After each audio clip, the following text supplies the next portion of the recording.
achieve success with Global.Media.com.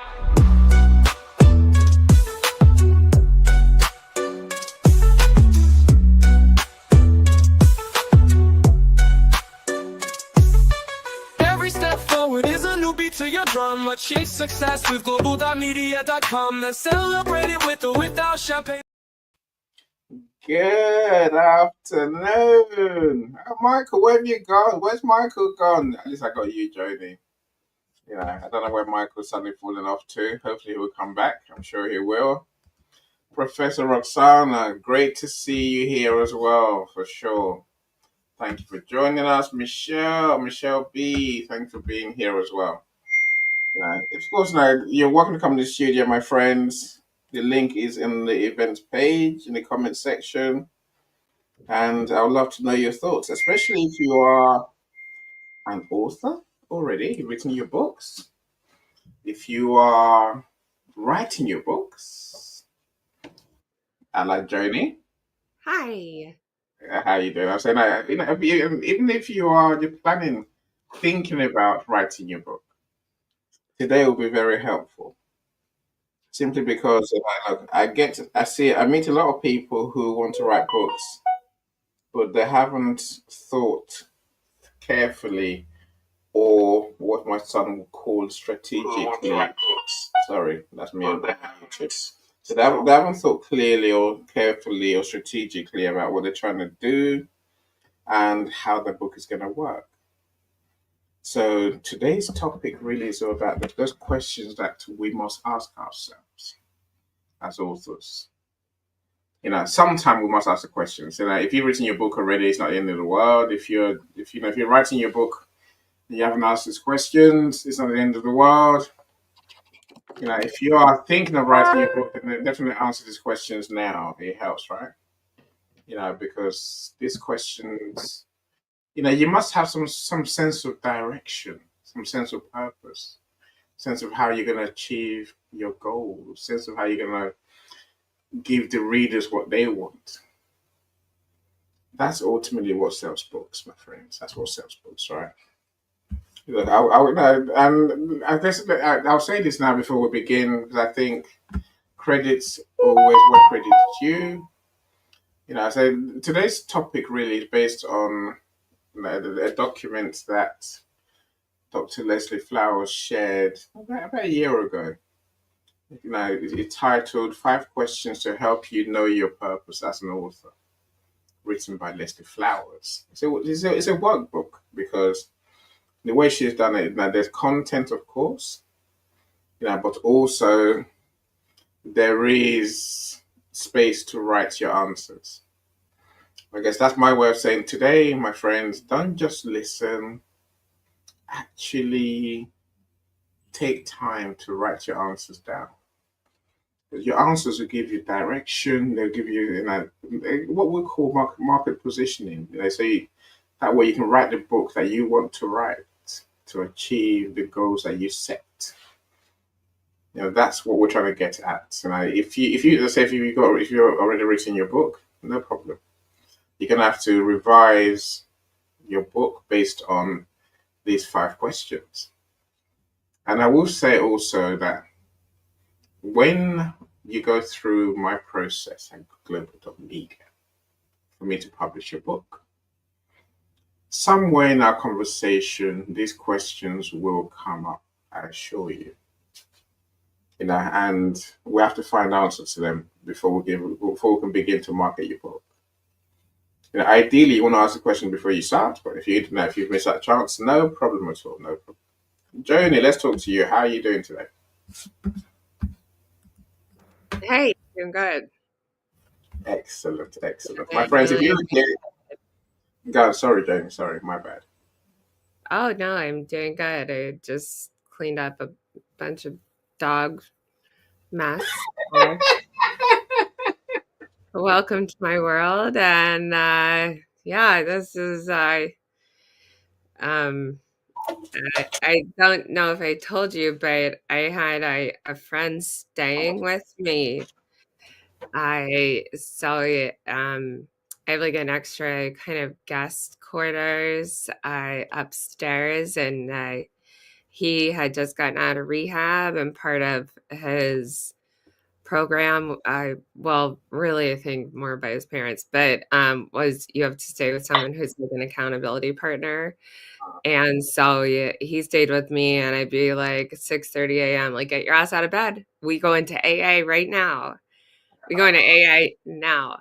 And That's kindness, right? That's real kindness, my right? kids are locked up. Everything was locked up. And then he brought his dog, who's like the sweetest dog. Well, I would think any dog is sweet, but she is. She's a Belgian Malamute, and she's so smart but so untrained.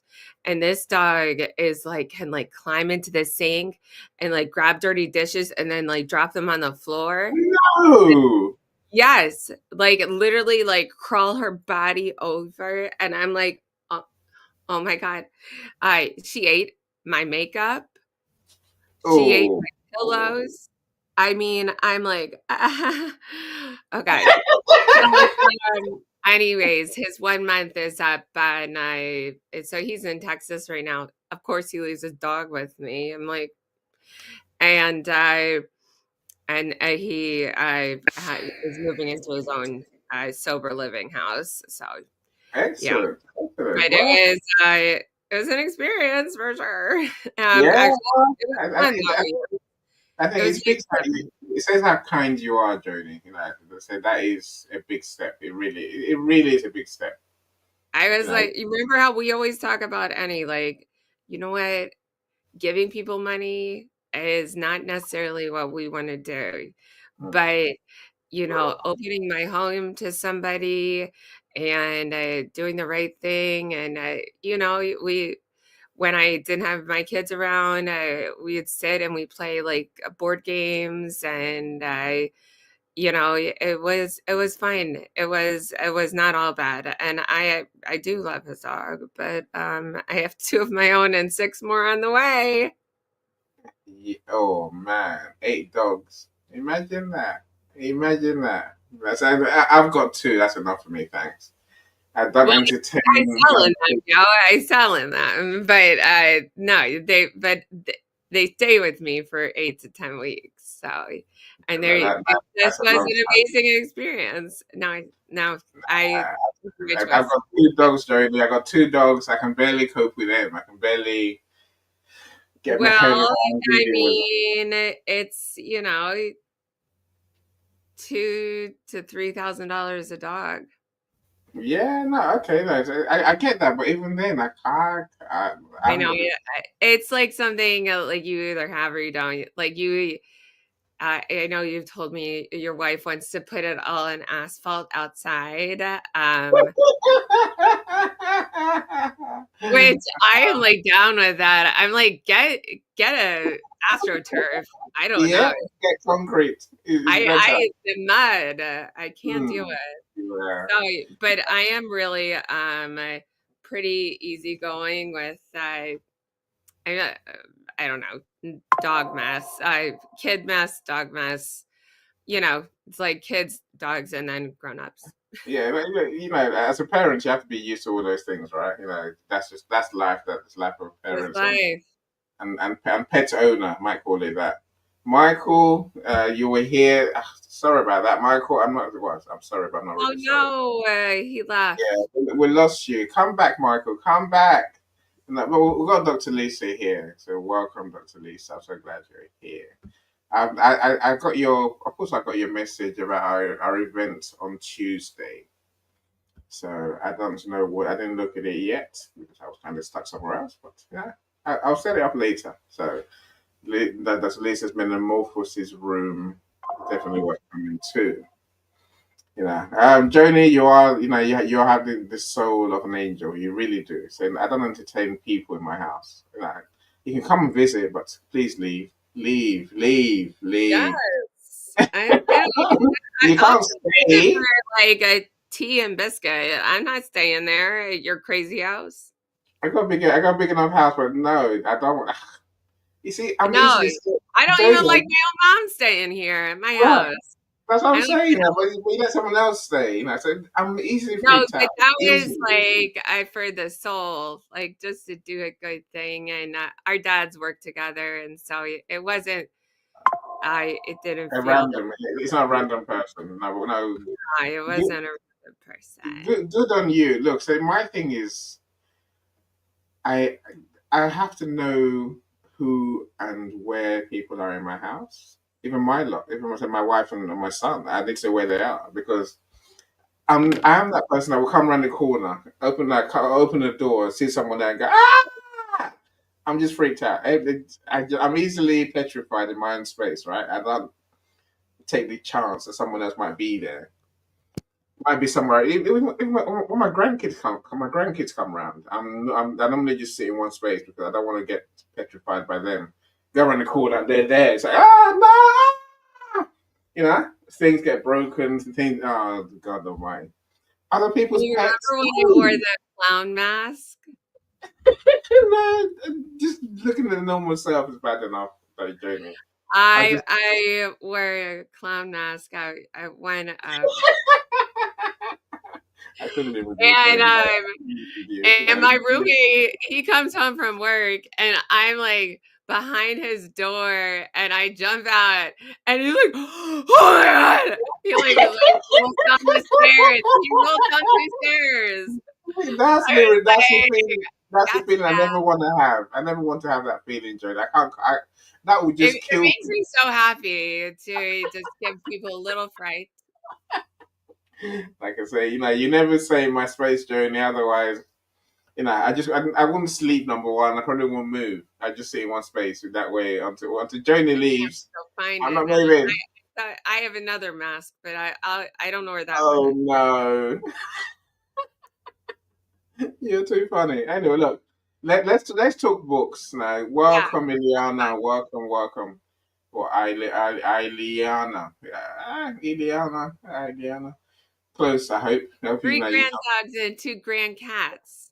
Mm, Okay, that means you have grandchildren or children. yes, I have So children who so you pass on. got enough. They also have their birthdays. No, my birthday goes past, let alone the pets' birthdays. I Yeah, got two. the pet's birthday is like, what? I People have put, no, like, I have no idea when day my hats pets on their are. dogs. Oh, no. I have no idea when my pets came or I haven't.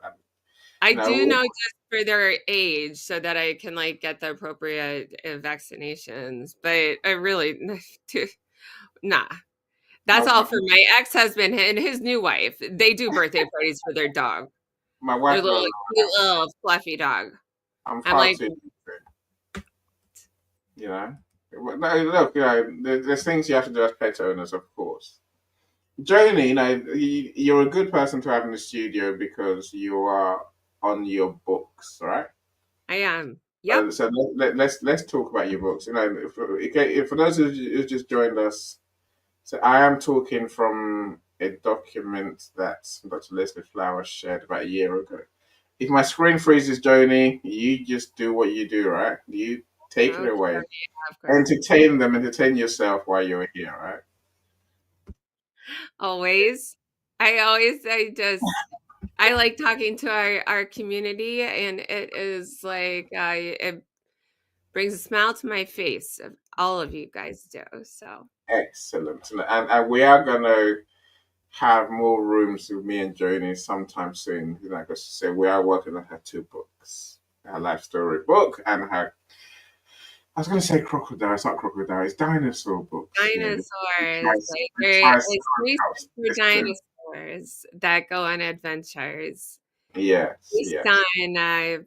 on stories my dad told me as a little kid, because he'd work till like 8 or something, and my mom had fed us, bathed us, put us to bed. He told us the bedtime stories when he was home, and then they'd have like some romantic dinner because we all went to bed at 8 o'clock, and have like just time together. And I was like, you guys really did things right. And 50 years later, still married, still holding hands, still How, doing how, it. how sweet. Yeah. No. So, It's sweet. no, my little angel doesn't go to school. He's on holiday for 2 weeks, so half time they call it here. And literally, he's up most of the night and he wants to start singing at 2 in the morning. It's very weird. Very weird, but it's all right. I'm eager to see I would Jodie's books love as well. that. I would just like go and sing with them. That weirdness says fun to me. It's all right. It's all right. I've done 2 days of it so far. So, well, obviously, no. Say 3 in the morning singing is a bit much, right? It's a bit much. Better Anyway, than like raucous snoring. no, it's fine. There's nothing wrong with rock and snoring at all. I don't I like can do that at that. all. That is a big reason I'm never probably getting married again because all men snore. I say that we can all snore. It's fine. As long as I get a good sleep in, I'm all right. Thanks.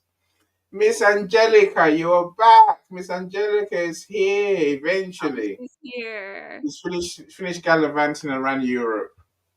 I'm glad Oh, you're back I should take online. photos of her. Yeah, no, Miss I want Angelica, to know how Greece was. call her. What, DM her and Well, arrange a meet with her. Why not? Why I not? would love to, yes, because I've actually never been to Greece. I've been to Italy a few times, but Greece is on my bucket list. I've been to Greece. It's not that great, Jane. It's Nah. nice. What okay, tell me where's the nicest place you've ever been? Because for me, Tuscany is hands down my favorite place. Hmm. Dominican Republic, Ibiza is fine. Ibiza is all right. The problem with these places like Greece, Ibiza, any part of Spain, those sort of places, Hmm. even from Portugal, is that the bits that we hear about essentially is one street or two. Are you with me? Yeah, yeah, But it's not like a town. When I went to Crete, for example, I thought it would be a town, a place. And yeah, what you have essentially is a tourist street with everything there and left and right, and that's it. You're yeah. like, You what's the have to point of get that? off the beaten path. I'm sure it's not all that. Right. Yeah, Just until like you get. if you go to New Orleans Yeah. here in Louisiana, I mean, I skip all of that madness. And so there's one street that it's Bourbon Street that like you get beads thrown at you, and there's like strip bars and like clubs and like people offering you like huge hurricane drinks. It's so cheesy, but there is so much of the city that is so beautiful if you really walk it, and just you walk around a corner in the French Quarter and like some guys just sitting there playing like the saxophone, and it's lovely. It's beautiful. It feels like New Orleans. But I've noticed that in a lot of cities. Like I don't really like Vegas. It's too Nashville is so cool, but like the whole Front Street it turned into a bachelorette party thing. Like, Yeah. and so you got to go to the side neighborhoods.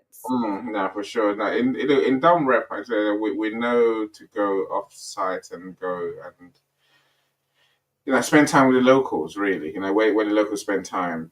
So it's a different world completely. But it's hard to find those places in Europe necessarily. I guess maybe we didn't try hard enough. But when we matured, got older, we I don't decided. know. I enjoy I really enjoy Italy. But I did find that in like when I went to Pisa, like Mm, all the boats come in there and it just flocked with people selling like, you know, uh, light up uh, not Eiffel Towers. You know what I'm talking about? The Leaning Tower of Pisa. And yeah. for kids to carry around and just like at you all the time. You're just like, okay, kids, stay close. I'm a Um, tourist. You have a big badge on your head. I'm a tourist. I'm like, Harassment. la. Well, I can look a little Italian sometimes, and my kids look a little Italian. But still, it's when you get past it, then you can see some of like just important history and I felt that way in Siena too. Siena was just a beautiful city, and I love seeing the football, soccer matches there. That like all the different housings, they're like at war with each other because like Yeah. there's like I okay, let's say a couple thousand people live in this development and they're like the red stripes. And then there's a couple of people in this development and they're like the blue stars. And then they Mm. all meet in this plaza and like battle with Yeah. like football. And it is nothing So, like in America. It's so no, cool. really. No, so we have that all over Europe, sadly. Fans who want to fight each other for no good reason. And that's what But that's like the only all in one city? no. So every city has this rubbish Like the behavior. different neighborhoods in one Yeah, city that yeah, like fight each other? Okay. Italy might have That's the only thing. some of the worst fans because they do like the ultras. They will come with weapons and the people who go to football just go and fight in the alleyways in the bits I don't want to see them They fighting. got the young man hormones up. Mm. No, they're all ages, policemen, and they're even also literally all sorts people's dads, brothers. If you think of what men do, they're there. Some rich men that's they're sad that way. That's how they get their kicks, right? They go and Are we bully thinking other. another book idea? Yeah, we're getting there. We're getting there. No, there's I no mean, book idea. a fictional book between like two different warring communities. I feel that would sell. There's You no know? victory. We'll come back to that in a second. Hold that thought. Okay, Hold that let me thought. calm my dog down. Coach, sorry, coach. I didn't know you were in the studio, so I don't know why. I saw you come in, but I forgot you were here. So I'm glad you're here, coach. You're an author. I want to hear your thoughts. And Miss Angelica says, I loved Greece, and to the custody buff, or what? I don't know what. No. Okay. So what I most, she likes being in the ruins of the Corinth. Okay. And Athens, I'll take that. Wonderful food. Yeah, best of time, but very expensive. Sorry, here, Miss Angelica. But either way, you're back, Miss Angelica. You're back. You're back. That's important. And you're here. Angelica, so I'll talk to you offline, but I am curious. Do they serve dinner at like 11 o'clock at night, like so many other places? When I'm just like, yo, I usually am in bed at like 9:30. What is going on? Like the dinners last like 5 hours over there. But I just was curious. In Europe, I guess, the Mediterranean people, Italian, Spanish, and so on, they have a siesta thing, apparently. So we try. Miss Angelica's book is Max's Quest for the Lost Treasure. If you have never read that book, connect with her. It is on Amazon. You can buy the book. You get to enjoy this treasure quest story of this little boy who meets pirates and all sorts. Of course, he has Miss Angelica dressing up as a pirate every so often. You have to look out for that for sure. Right. So no, the world. Right. Let's have a conversation we want to have. Right. Look, I guess like I say the whole point. I think the backdrop to today's conversation is the fact that a lot of people will write books, publish books, and then they wonder why the book is not selling, why people are not buying the books, why they're not achieving what they wanted from the books. You see, as Dr. Leslie says in her handbook, and she says, over 75%, or 3 out of 4 authors can't answer these questions. These vital questions that you must ask yourself and answer before, during, or even after you publish a book. You must answer this question. If you don't answer these questions, then you have no direction, you have no clear purpose, you have no reason for people to want to buy your book. So let's be smart and let's ask this question beforehand because these questions help us position our book and ourselves as authors in the world of our readers? If you answer these questions, you will write and publish a book that hits the mark and is tied to the results that you want. More importantly, it'll help you write the book that your readers want. And I can't say it enough. What your readers want probably more important than anything else. But of course, we're not all selfless. We're not all like Joni. We have our own reasons for writing a book. Yep. Yep. That's There is different types of books you can write. yeah, Ones that are more for you and your legacy, and then there's ones for kind of educational instruction, and then there's fiction books and children's books. But fiction and children's books sell the best, as long as they're well written. So, but if you're writing your memoir, like that's a wonderful thing. That's a really wonderful thing. We can't hear you, Annie. the memoir thing. I agree. Except, I guess if you're writing a memoir, I guess it's realizing potentially it's more difficult to get people to be interested in your memoirs, unless Unless you're unless like Britney Spears or something. no, unless you think about them first. Let me ask a question. Let's go through the questions and you see what I'm trying to answer. I suppose the big question in your mind should always be, what do my readers want? And how am I going to give them what they want? Because people are not going to buy books because you've written it. They're not going to buy books because it's you.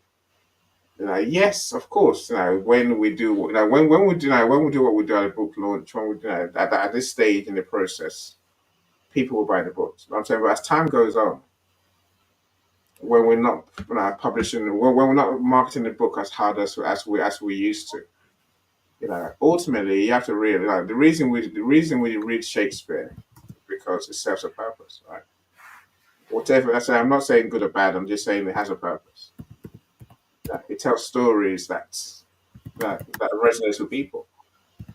And you can read Macbeth. Even if you don't like it, there's something there for all of us to learn something from.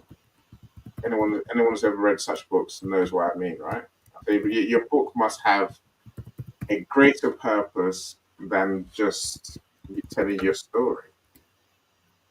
Okay, so Coach David and so my beloved super author, who's here, right? I'm saying, really, Yeah. what the And first Coach question? David, I loved your book.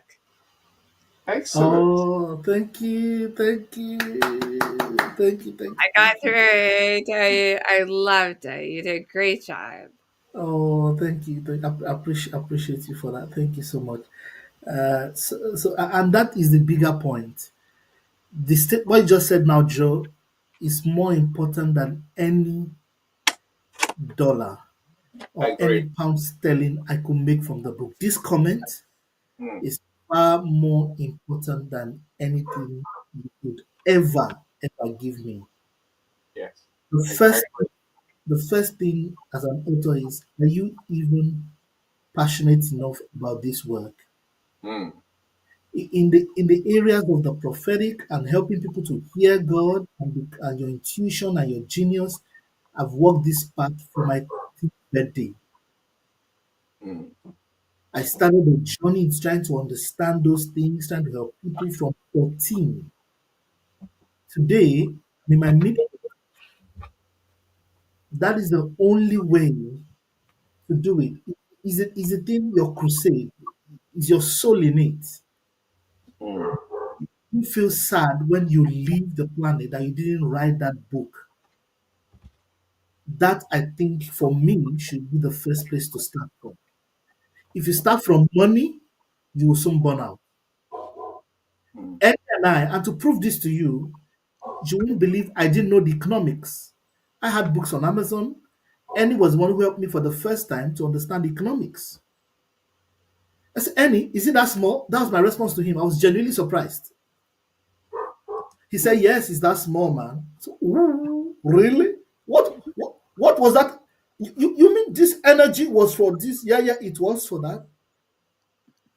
But you see, what the moment you said this statement out now, it killed any consideration of any negativity in my soul. That's the first place to write from.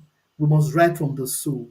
Something deep. Anytime Paulette is talking about children, anytime you're talking about your subjects, Joe and Michelle B and Michelle R, there's a life force. Anytime when any handles watch and when any picks a book, he takes the book like a baby. And he holds a book like that. He holds a book like that. There's a way he holds the book. I'm a psychologist. At the level of neuros. He holds the book with some baby. Said, "That's my book." That's the way he does his hand. That's my book. That's what you see behind. There's a body language of someone that can murder if you do stuff against that book, and that heart will show. Every empire is built on the soul of the emperor.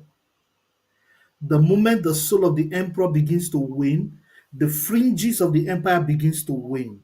When the empire's soul is strong, the empire begins to grow. The book must come from the empire of the soul. That's my opinion. That's the first thing. Yeah, no, thank, no, let's start there, and then we'll come back. It's a huge point to make, Coach David. A great place to start. Let's unpick it step by step past that, all right? Yep. Joni, Yes. I suppose that the way I would explain, or I understand what Coach David just said, which is huge, right? Is that there's always that question for everything we do, I think, these days. Yeah. What's your why? Why have you written this book? What is in you that means that you have to write the book? Go on, I Joni. I I don't think you could write a quality book without having the passion behind it. Mm, So whether it be a personal reason or an intellectual reason and something you have studied, which clearly Coach David has. I studied a lot in kind of prophetic wealth, prophetic advocacy, that sort of thing. Let's say he uses the word prophetic a lot, all right? And and I really do think you got to lead with your heart, and so but then I really do think like you have to be very conscious of doing the research before about what it's going to take to become a bestseller, because Paulette and I both we went to some who knows where they are located. They say California, but they were just a kind of a scam book artist, and I paid too much money for that, and nothing has happened. And so then I turned to Annie, and I'm like, "Yo, brother, I should have not done you dirty like that." Yeah, I agree. I agree. So I Everyone to did me. that well years ago, Yeah. but also it just so everyone knows, if you're writing a memoir, it is going to change in 2 years. Your life story will change. It just is inevitable. Mm, Your intellect will change. Your viewpoints might change. And so that's something that you are going to have to deal with when it comes time to advertise your book, which is another thing. So passion, thinking about what books work, you're looking for money, and then advertising it the proper way, and then thinking about how your book wants to look like. do you want it like on the storefronts of like Barnes and Noble or whatever, at children's bookstores, at libraries? I really like the point, which I would like for you to make again, about registering your book with the National Library, because that's a really cool thing that I had no idea about. But yeah, I just really think about it takes you to write a book, but it takes a lot of other people to get it out there. Yeah. So it's not just gonna be you. And so and you have to be committed to, at least in the beginning, like just putting some words down and resisting AI. Yes, I agree with you. You know, we can all write books with AI, my friends. We get it. You know, we all can. And I say that every author must know that now, right? They can just, you can do a search for this, copy and paste it into a document, search for that, and AI might even give you the chapters automatically, because I will. right, there's something there, Who right? wants to read Right, that? I could get right. that. I mean, Boring. it's so boring. It's so like it feels like a bot, It's like that you're generic. reading. Generic, Joan. It's Oh, generic. No one wants a generic book. everyone, just if I can make one point, everyone knows that AI can write a term paper, AI Mm. can write a book, AI can do a lot of good things to give you just background information if you are researching, whatever, but it needs to be your voice. And your voice is just enough. That is absolutely enough. Yeah. No, look, for sure. I mean, when we say what's your why, sorry, my I phone's love ringing. Coach David's profile photos so much. That's all right. That's I all right. mean, I want to be buried in this suit. It's amazing. So do I. I want to bury it in this suit. This one. Look at that I suit. love. I So would love a cute. suit like that, Coach David. I'm always It's jealous. like a Certainly, I agree. patchwork quilt. I want a suit like that. I want I to. want one too, but I maybe a want dress. one. Maybe I a want matching one. dress. So I want a multicolored one like Coach David has, number one, because I think Yeah. that is just unique, right? I also want one in black, and the Okay. patches, so you can see where the patches are. Are you with me? You can I'm see with where, you. right? I mean, maybe just like one strip of like a light gray, but the rest all black. Like just like Yeezy. I'll take that. No, not Yeezy, but I know what you mean. Not Yeezy. You know, I don't know. Any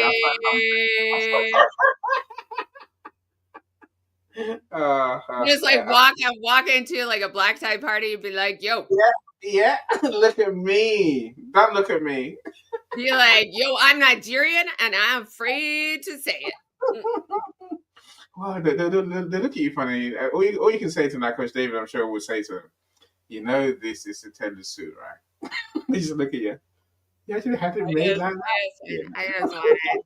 I Anyway, have my sewing machine actually next to it, my computer here, and I'm like, how do I make this for myself? you But I can can. make it in a I'm maxi sure you dress can. style. Right.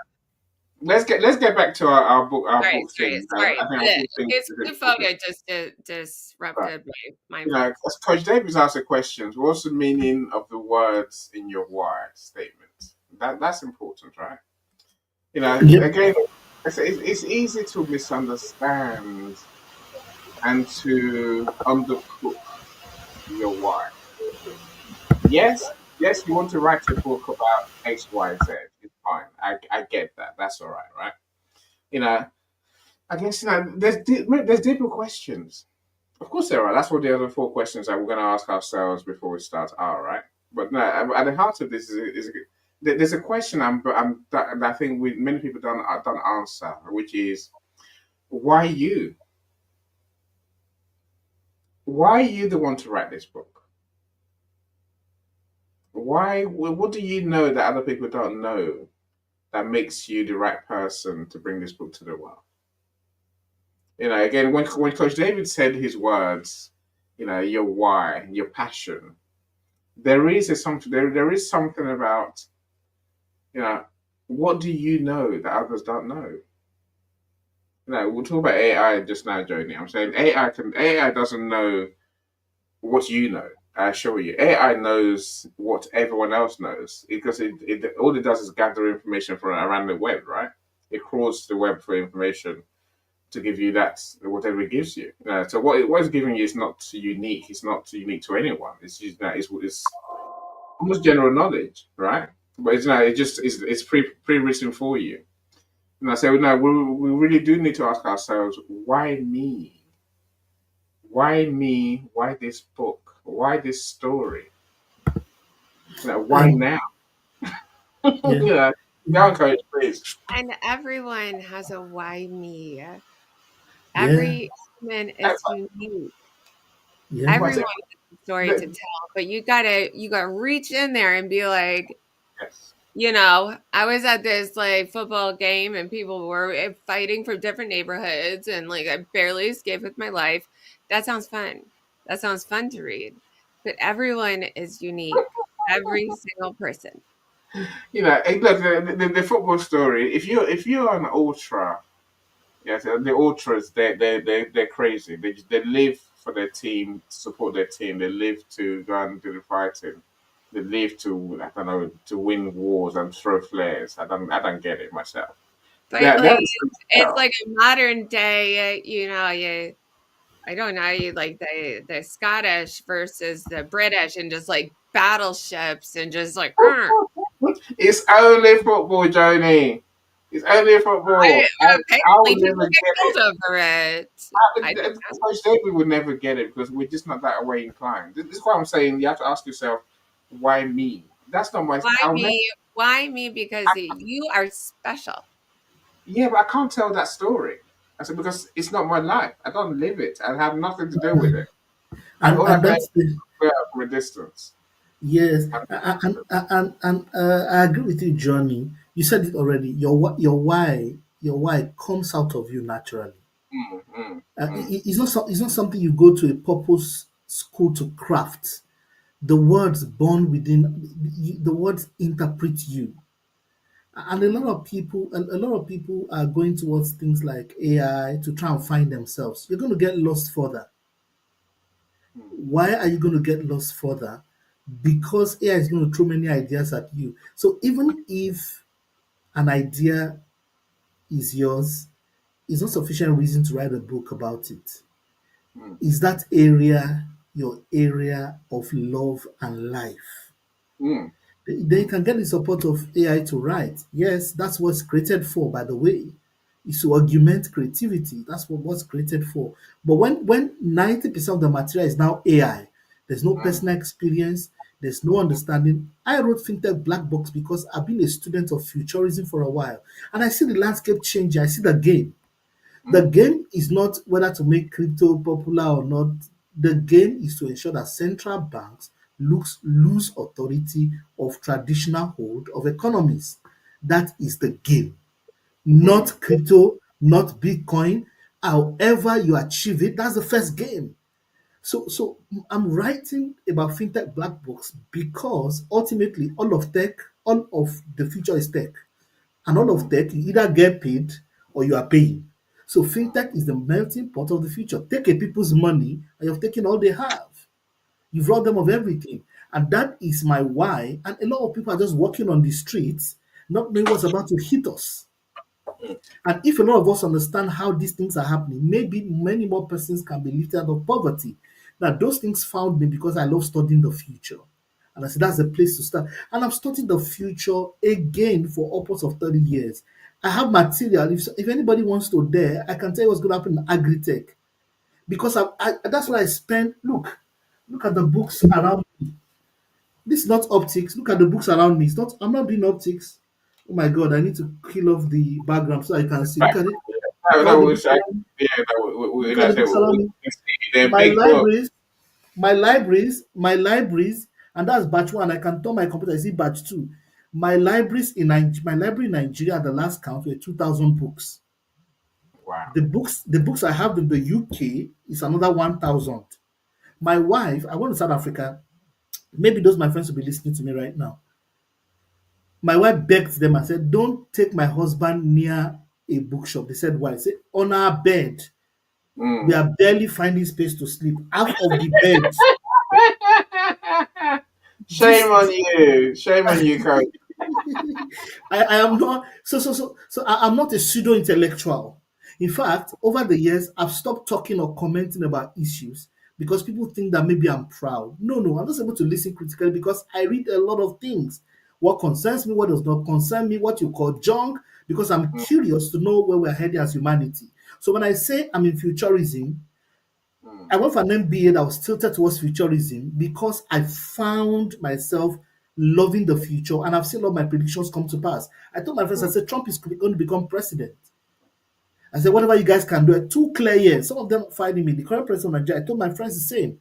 Of course, I have other giftings of futurism. What I'm saying is, your predominant intellectual work, that your life will be defined, should come from a place of deep state conviction. If we take the book of you and we tell you to speak, will we encounter the same spirit? There's a spirit. There is the ethos, the chronos. There are 4 things. There's the ethos. Welcome, Prof. Good to see you, ma'am. Good to see you, ma'am. God bless you. There's the ethos. There's the chronos. I've forgotten Good the morning. third How one. are you? I'm I'm Hi, Sarah. fine. Russ. Hi, Sarah. Russ. I'm fine. Good to yeah. see you, ma'am. So there are 3 parts to the soul of the conversation. There's the chronos. There's the ethos, and I've forgotten the third one. The word, the letter, and the spirit. Mm, The 3 of them must be totally embodied by you. If mm, you were to be sitting in a class and people begin to ask you questions, can you impart the spirit of that thing? mm, Can people listen to you and they imbibe the spirit of it? Can you move someone from a skeptic to almost a believer in that persuasion in the shortest time possible? Do you have the, I'm sorry, it looks spiritual, but do you have the impartation of understanding? Look at what Joe said. Joe said, I read your book, and Paula gave me the same feedback that she said, what is this book? That's a skeptic. What did you write? And then she started turning the pages and she said, wow, I was impressed. mm, I mean, there are like people that will never believe you. They say, oh, baby, you wrote everything with AI. I'm always laughing. It's taken me 30 years to put the first pen down. My first desire to write a book was at the age of 10. I never did until I was far above 40. My only regret, my mom is not alive to see me because I remember she told me that she's going to help me publish my first book, but now she's gone to be with the Lord now, and so she couldn't see me do it. But what's my bigger point? The why is not what you craft in a seminar. no. It is in your soul.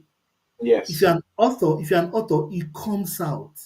And when you Mm, come from that perspective, how people would buy or how you will sustain the sales of it will come out. mm, There are people that they give them the book that they wrote, they themselves are going to throw it away. mm. That's It's what true.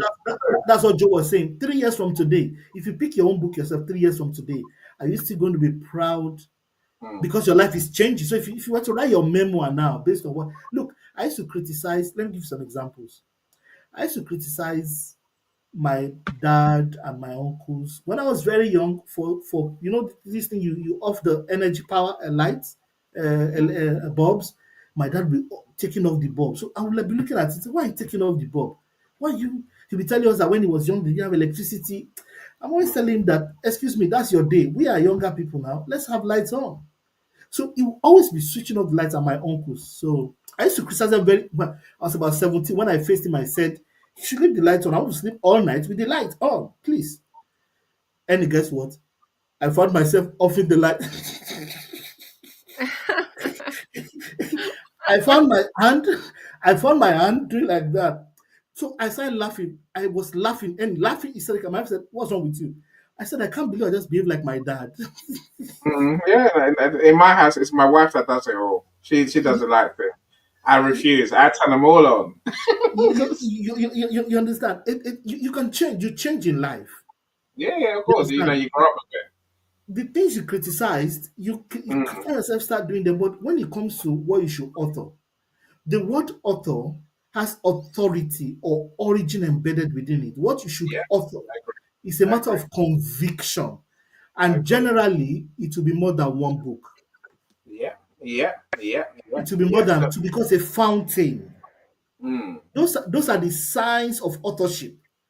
You will be finding a fountain. As you are executing one book, another book will be coming up. As mm, you'll be seeing the book, you'll be seeing the subjects left, right, and center. Those are mm, the hidden signs of authorship in your soul. mm. That should be the signature to pick up and start writing. I agree. I agree, and I think the biggest thing that you said, Coach, is that I think to write a book, you must feel and believe you are an authority in on that topic. Otherwise, what are you going to share with people, right? And there's the why. It's questions like, why is this message so important to you? You can clearly hear with Coach that he's passionate about his topic. I know, I know you all are. So, Yeah. Joni, what's your why for your Triceratops Sisters book? Oh, yeah, the why is specifically so that I can um, uh, really give a good legacy for my father. It's not necessarily to make money or anything. It's because it was so important to me, and I would love it if other young girls have this in their school library and I get interested in dinosaurs like me. Like my dad and I would go back and forth about what who knows more dinosaurs. He was so competitive. Oh my gosh, my dad was so competitive. He's like, "You'll never beat me in a race. You never will." And I'm like, "Watch out, old man. I'm going to beat you right now. You done. You done." But no, it's just to show you really uh, gratitude towards my father. So that's it. And my memoir is really just so that I have, it's more for me, just to like get my story out because it's pretty extraordinary you know the way that American divorce works, and so that is definitely for me. Though I have a couple other stories in the works that one being an educational story for children learning Spanish and just about different food types and different cereals each or what they like for breakfast each day. Mm, And so it's all it has different whys, but ultimately it comes down to my own experiences, and that's all you can go by. If you just like put your finger on a map and be like, I'm going to write about Estonia and a mm, castle in Estonia, and it's going to have a knight and a queen. And yes, if you're like a talented enough writer, yes, of course you could like probably craft a fictional story like that. mm. But it does take a lot of research. Yeah, and well, I think, and again, like Coach was saying, it takes a lot of believing that what you have to say is useful, right? It comes from the soul. There has to be an emotion behind your why. There has to be a reason that resonates with your soul. That's Yeah. that burns a hole in you. If you don't write this book, then it's going to burn a hole in you, literally. I mean, So we need listen to any celebrity, like why they decided to move to be a director and direct this certain film. It's because of something in their life that to. connected to it. Or Mm, why did they donate to this specific charity? It's because something they saw or whatever connected to it. We for are sure. not AI. We are not doing the algorithms like what makes the most money. It's we as creative types, which authors are, it Mm. just really takes some heart, which is what Coach David was saying.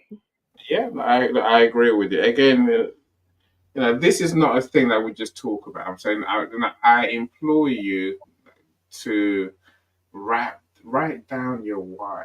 Write down what's driving you to write this book. Write down all the reasons, and then really get to is it it's not absorb, become your why. See how the book's going to truly help you achieve that goal.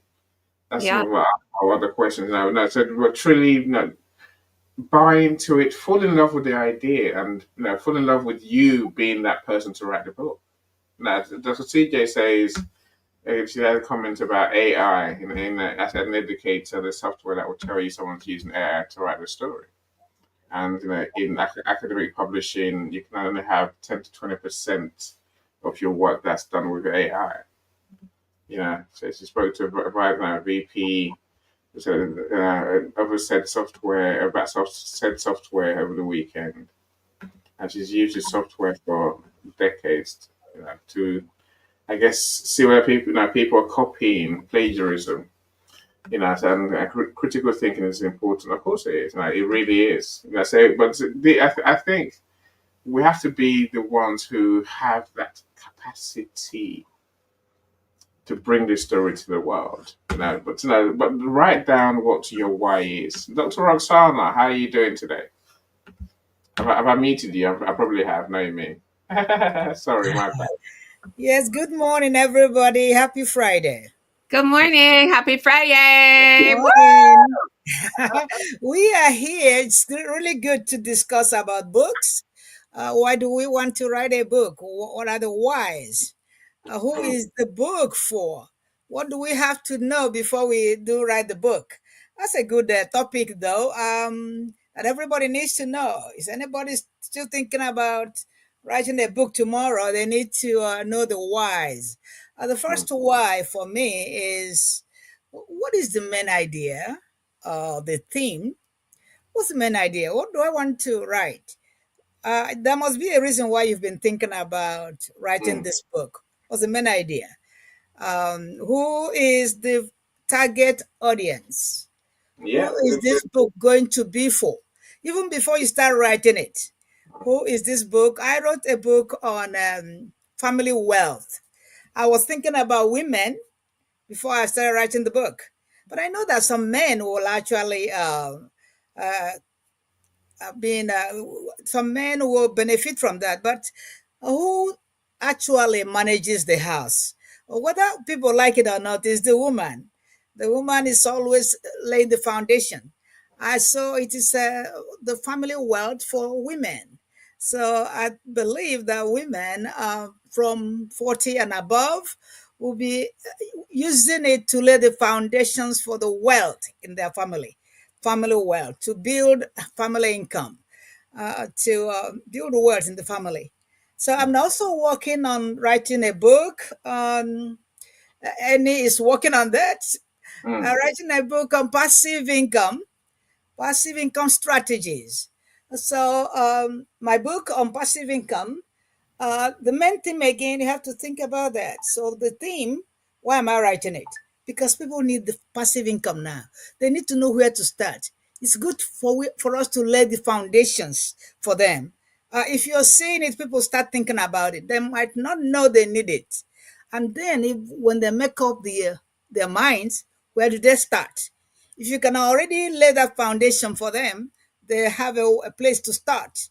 And if they hear you talking about it all the time, oh, I heard that man or that the Joe talking about, I had coach talking about that. So they can actually search you or search the internet maybe and then see you a name there. People search, they can actually search the all the AIs, but when you go to AI and search, they will actually list the names. When I was thinking about writing a book on finance, when I got in there, they wrote the summary of Rich Dad and Poor Dad. And that's how I actually knew who wrote the book. So many other books, The Millionaire Near You. As a millionaire living near you. Do you actually know that? So yeah. I saw so many topics. I started looking them up in Audible. I started reading them because actually reading them expanded my horizon. So if you don't start searching, you will not know.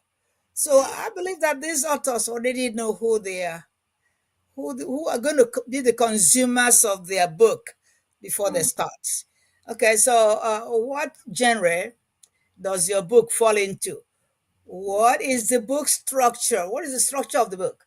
How will the book be organized? Mm.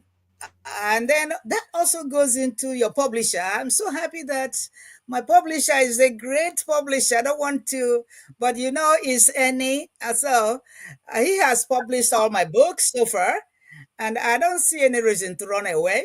So, but yeah, so I can just tell you that those things you're thinking about, you write them and you find somebody else. Because one thing I do see is that there are self publishers.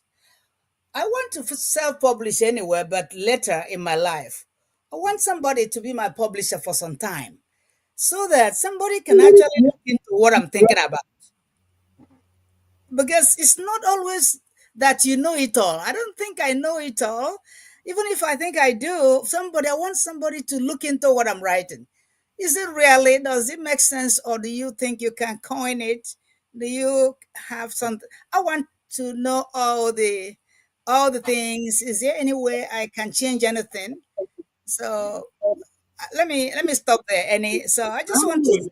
Yeah, you make some amazing points, Professor. You really do, and I say we're going to come to many of them, I'm sure, as we go. Right? I think understanding your readers. That's where we're going to go next. That's number two. Question number two: who are they? So I'll definitely come back to that, right? But I think having clarity on your why and who you're trying to help. It's so important. So I meet many people virtually every day, and they'll say to you, "My book is for everyone." I'm like, "No, it's not. No book is for everyone." Even if it is for everyone, right? As you said so beautifully, Professor. Literally, you write for the people that you are aiming for. You have to have that clarity of mind. That now there's a group of people that you want to help, right? That's what your book is there for. And so you have to know who they are to speak their language. Yes, others can read the book and benefit, but ultimately, your target audience has to be clear in your heart and in your head. And so from today, put it on paper. Put it on paper, because when it comes to marketing, targeting, when it comes to even writing your book, you have to keep that reader in mind all the time. You have to, right? Tolu, welcome, Madam Tolu. Tolu's upwards of, was it 14 books now? Yes. Any the publisher at the market. Yeah, keep saying it, my friends. Keep saying it. Fame experts. Well done, Professor. Now, say, Coach, meet one of my author friends who is in the 20s for the bestseller count. Professor Roxana is definitely there. Tolu's there too. When you do more than one, then we will get the best sellers in the world. Now, Taluna we'll have a room tomorrow, Saturday, to join us. I think we're talking about what are the fears around marriage. What are you scared of? What are people scared of when it comes to marriage? Now, come and talk to us if that interests you. Let me come back to my topic. Now, Professor Roxana, we need to think about our readers. That's our readers are our primary. They have to be the why that's driving us, really. I accept what Jonas says. If your why is personal, then so be it.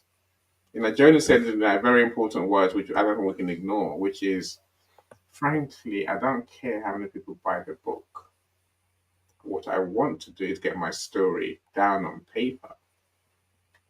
For the legacy impact on her dad, on her family, and that people might enjoy reading, right? Especially girls. No, again, my point is that unless you sit down and write these things down, I'm not saying you're going to miss it, but I'm saying it's easy to forget, to bypass, to almost wander past, right? But gain clarity, write it down, and keep looking at it. As you're writing your book, look at your why. Let that truly drive you. Let that be what fuels you every day, and it will guide what you write. I promise you. And it might just give you that energy to keep going. Otherwise, it's very easy to get to experience hurdles. I'm sure you've all seen people who want to write a book. They start writing it, and then it never happens because And Annie, go for it, I Joni. just offer one piece of advice. Okay, so I do know a lot of uh, people who are writers here in the States, in New York, Chicago, and a lot of them get together with writing groups so that they can kind of review their ideas.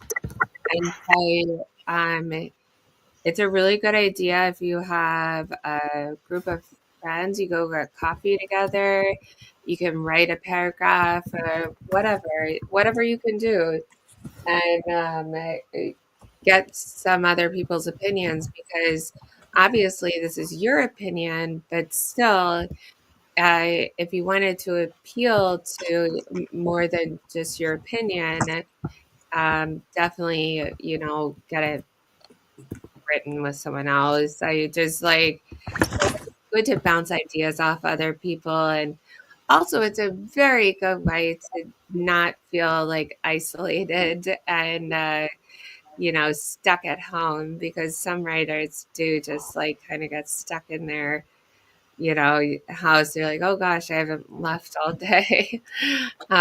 But anyways, that's just an idea. Yep. I agree with you. As with anything in life, as with anything in life, um, a group or people who have done that now are doing it are very important.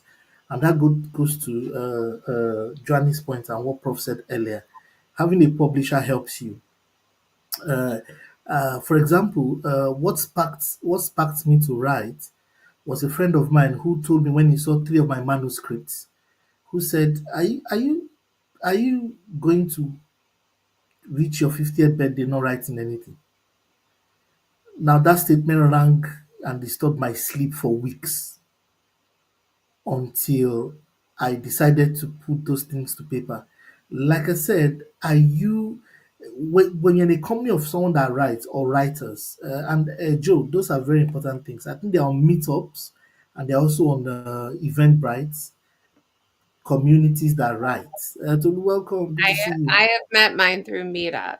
So Yes, yes, yeah, there's like nice to four meet of you. us that Yes, maybe once a month get together and I talk yes, about. and they help you.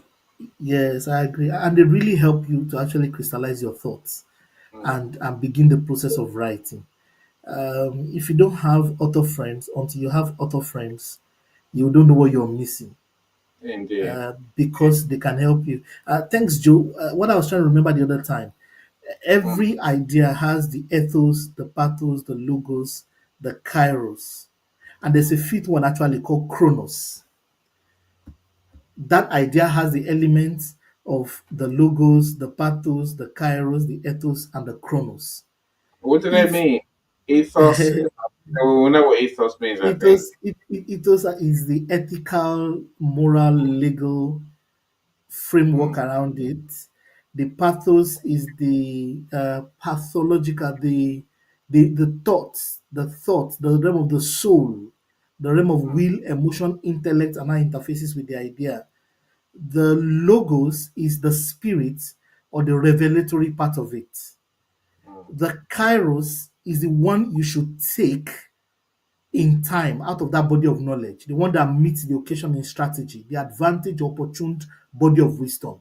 Let me borrow mathematical language now. You should not use Runjikuta when you should be using Fourier transform. Prof understands what I mean. There is an occasion where a particular knowledge is most useful. mm, There's the general body of knowledge, and there's the time when that is the occasion or the opportune one to use that meets the bullseye and will give you highest victory with the lowest amount of effort and energy. That is Kairos. Chronos is timing, general body of knowledge. So you're a philosopher, you're an engineer, that is the continuous one. That's Chronos. You know a lot of things spread over a long period of time. That's Chronos. So if you're an expert, these 5 dimensions of knowledge will be present with you about the subject matter. And Yeah. the examinations of time have no real timetable. If And you're an Coach author, David, that this was I from Aristotle. I yes, Aristotle, yeah. so it was in I am looking at a website from Prep Scholar right now. So this is not my knowledge; it's now my knowledge. But they stress the importance of structuring rhetoric around ideal place or ideal time and place, Mhm. and it's become models of persuasion.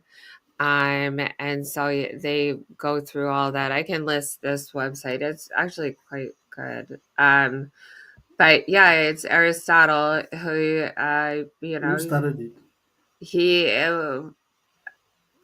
4,000 years before BC. I don't know exactly, but He's a Greek It's a long philosopher. time ago. It's a long time ago. You're it's right, Johnny. a long time ago. Yeah, it's 4th century BC, and so that's pretty amazing. The feeling of a human can transcend so many centuries. It is amazing. And so many concepts the ancient Greeks had still are very relevant for today. And I find that just cool as fuck.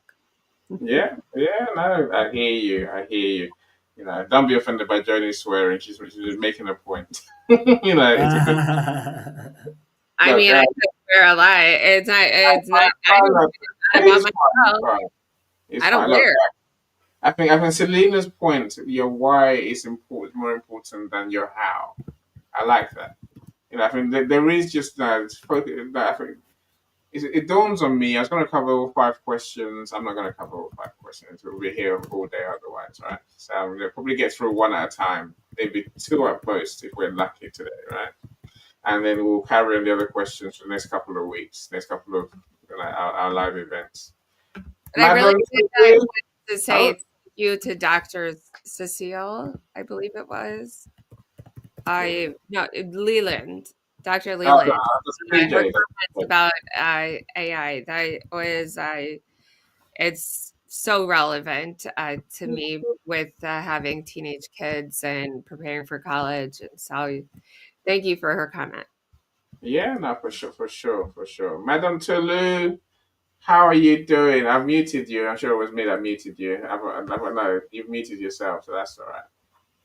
So please unmute. How Hello, are you? How hello are you everyone. I'm doing? sorry, I'm so late. No, so Hi, are we Annie. ready for tomorrow's room? Have you worked it out? I don't know what you're trying to do myself. But are we all right now? Yes, side. We'll do them side by side. It will Okay. work, Annie. Don't worry. So are you going to join this StreamYard? Yes, and Okay. this and the YouTube. Mm, Okay. So you're going to join StreamYard and YouTube. I guess I don't hmm. know I don't know if the settings will work, but until we try, we don't know, right? You Right. know, my worry is that always that one platform will seize your sound and Yeah, camera. but the problem is, when you're projecting. Sorry, this is completely a digression from your conversation. It's And you my wanted room. to do this outside of this, or we're disrupting the flow of the conversation. Go on, go on, go on, go on. Okay, no, we'll talk later. We'll talk later and work Yeah. out. But it's useful to everyone because everyone here potentially is going to do events, right? So that's Okay. why I don't discussing the issue with Okay. them. Yeah. All right. So what I'm talking about is when we stream from StreamYard to YouTube to other platforms, what I experience, and I'd like to hear what you experience, but what I experience is that on YouTube, it doesn't stream directly. Like it takes a while for it to finally show up on your channel, which means the people who get to watch it as a replay on YouTube. It's not live when you stream through StreamYard. Am I wrong? Does anybody have a different experience? No, I'm streaming through StreamYard to YouTube now. I'm watching on YouTube. I'm saying And it's people are just seeing live on YouTube now. yeah, you stream instantly. Yeah, they stream all of us. Like, it's streamed. Like, there shouldn't be a problem. I don't know why there shouldn't be a No, delay. no, no. So it depends Tolu on is right. your settings. Hi. No, Hold it on. depends on your Hold settings. on. Right. Hold Tolu on. is right. Tolu is right. Tolu is Chloe is right. When right. you're streaming, Chloe is someone is right. streaming from Nigeria, Oh, I see. there is some delay. There's some much more Okay. delay, and Okay. it's a Mbps delay. Okay. It's I a see. delay of the link, the upload link. Yeah, because I can see mine going to my channel. So that's the Okay. problem for me, because people can't watch it live, and Mm. so it's almost like the whole point is lost. So I thought, Yes. okay, Yeah. let's try side by side. If we do a live on YouTube and then we stream from StreamYard to LinkedIn and to maybe Facebook and Mm. see if they can run side by side. I don't know. It's Yeah. worth. I agree. Now let's try it. We're gonna try it. So let's try it. Come on, good. Now let's come back to this topic. Maybe not Now, now. Yeah, No, you're not now. It's Not tomorrow. now. now Don't. this is our the marriage series tomorrow at Okay. 6 p.m. UK time. So 6 p.m. BST, same time. So 6 p.m. West African time as well. I don't know what that is. 6 p.m. was Yeah, 1 6 p.m. p.m. BST. So Okay. Tolu, please, can you put your YouTube handle on the Okay. chart? Yeah, I don't Okay. even know you have YouTube, so I want to be your subscriber. I want to be. yeah, if you put it there, I'm sure more of us will subscribe as well. Oh yeah, oh yeah. Put it. Thanks, Coach. We subscribe to your channel. Oh, Yeah, thank you. if you haven't subscribed to Thank my you so channel, much. I would Professor, Oh, say I did. on you. So I look forward to attaining her purpose. awesome. Right. So what's your why for your 14 books? Okay, so I started, most of the books are for children, right? So I started out wanting children to be able, wanting parents really to be able to connect with their children and vice versa over stories. Because I just realized that if you're trying to teach a child, say a 5 year old, a 6 year old, the concept of gratitude, or how to overcome an entitlement mindset, or how to focus, it's not so easy if you're using those words. Like, how do you connect with a child on that level? But I found that as a parent, I found it easy with my kids to just tell them a story and they could relate to the characters in the story. So it was a case of sharing that experience with other parents and seeing what would happen from that. And then at the end of each of those stories, there's the engagement where each child gets to ask their parents questions relating to the story, but more questions that would make their parents kind of share a bit of themselves with the children. So I was trying to create that bonding experience also of children with their parents over storytelling. So that's my why for them. Yeah. And I thought it was a good tool to use. Yeah, but I don't know. Again, it's a beautiful insight into your thinking, Tulu, for sure. Sorry, I didn't get that. I think your I voice was say, breaking. I think it's it's a beautiful insight into your thinking and your why. Is And it me or is your connection? Is there a delay in what I say, or I don't know? no, you're okay. But Okay. Does the same thing. Yeah. Sometimes it's like all the like, when you play with tech, things always happen, right? That's the Right. issue. So Okay. Lou, it's very cultural. So my family shared a lot of stories. That's how we start out dinners. We talk about history. Whereas I've been at like boyfriends' houses with their parents, and they're like, "How are the Cubs? How's the weather?" You know. like nothing, anything of substance. And I'm like, I don't like this. This is not how I grew up. But it is definitely like cultural and per family. So you're an educated woman. So some people don't necessarily have that. And also I do believe it's like per country, like how people task that, I guess. I don't know. No, I think you have a point there, Joni. There's nothing that I may say, of course, maybe there's more things, but some of the biggest things that move us, that give us that why, is normally our trauma, past experience. Something that, and I've got on my wall, my pain is my gain. It really is. Because once we've experienced something, we want to help the world to better navigate that situation. Should they come across it? That's not, Trauma, Annie. eh?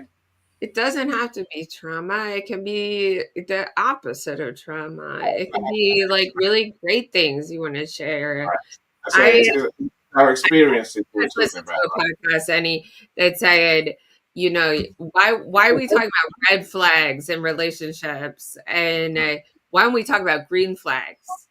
Mm, Let's turn the story on green flags, because that is something positive. You can look at people and pick out like what happened to them in their childhood. Of course, we all had shit, but mm, like there is certain things about people that are so wonderful and positive. I And agree. I'm gonna go for green flags now. Yeah, I agree. But I think even when I say we write from the point of trauma, I think it's normally a point. It's normally from the point of overcoming our trauma. We want to share the solutions that we found, the transformations that we've made. And That's what we. maybe That's like, oh, you don't have to share that transformation. Maybe you can just share that like there is really good points in your life. people feel Maybe, strongly maybe about their traumas, Joni. about the egg. All right. Look, so our traumas. I'm just saying. I'm just giving you a list of that. I'm not going to tell whether it's right or wrong. I'm saying, you know, people's traumas is where many people write from.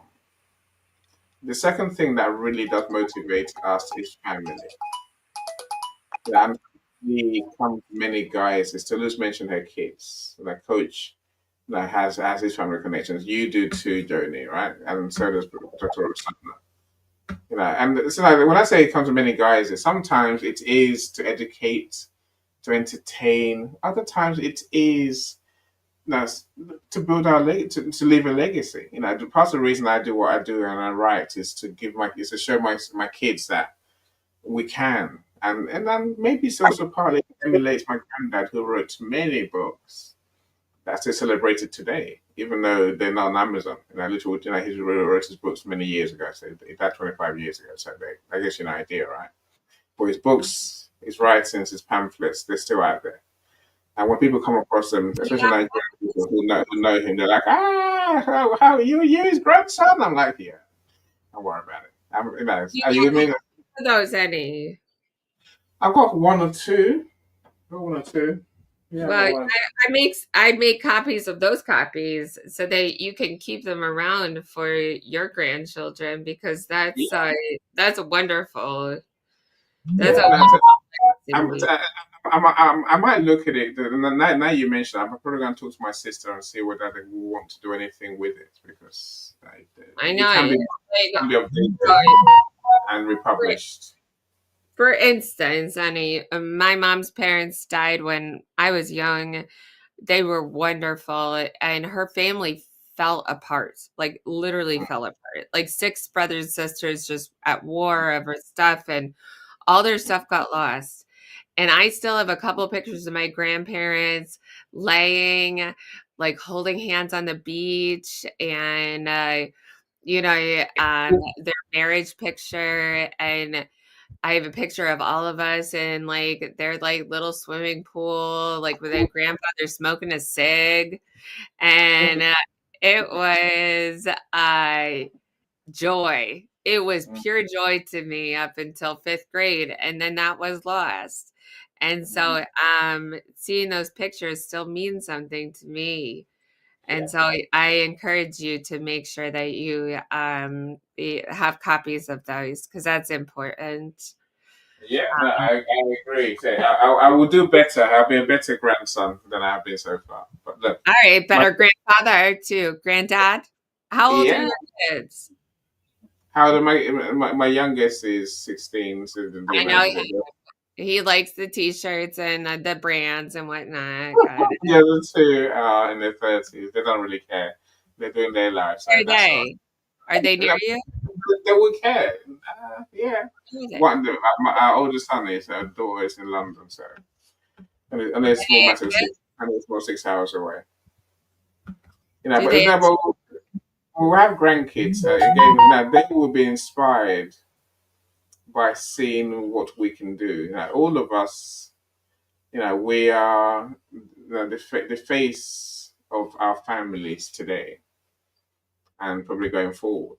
Our books is what our kids will be talking about, and so for me, this is my part of my why. It is about showing our kids that we can find a place in the world. I was talking to a friend earlier, and the reality many people don't realize, is that we can still, now us black people can still walk into a room of hundreds in 2025, and we're the only black person there. That's odd. That's really odd, right? It's odd. We don't talk about it too much, but now to me, it's just, I want others to know that they can, and they, they could, they should. Without saying, I'm going to force you. I'm saying, but no, only by showing them that is how we're going to get them to other people to rise and realize what's in front of them. That's what I'm trying to say. Look, let's talk about number two very quickly. Just so you know, I walked into a dinner on Tuesday night, all black people and former friends of mine, still friends of mine. I just haven't seen them in a while. And like half gay, half not gay. And yo, my voice couldn't even be heard. Like they were so loud. I was like, yo, I'm here. I'm here. Hi.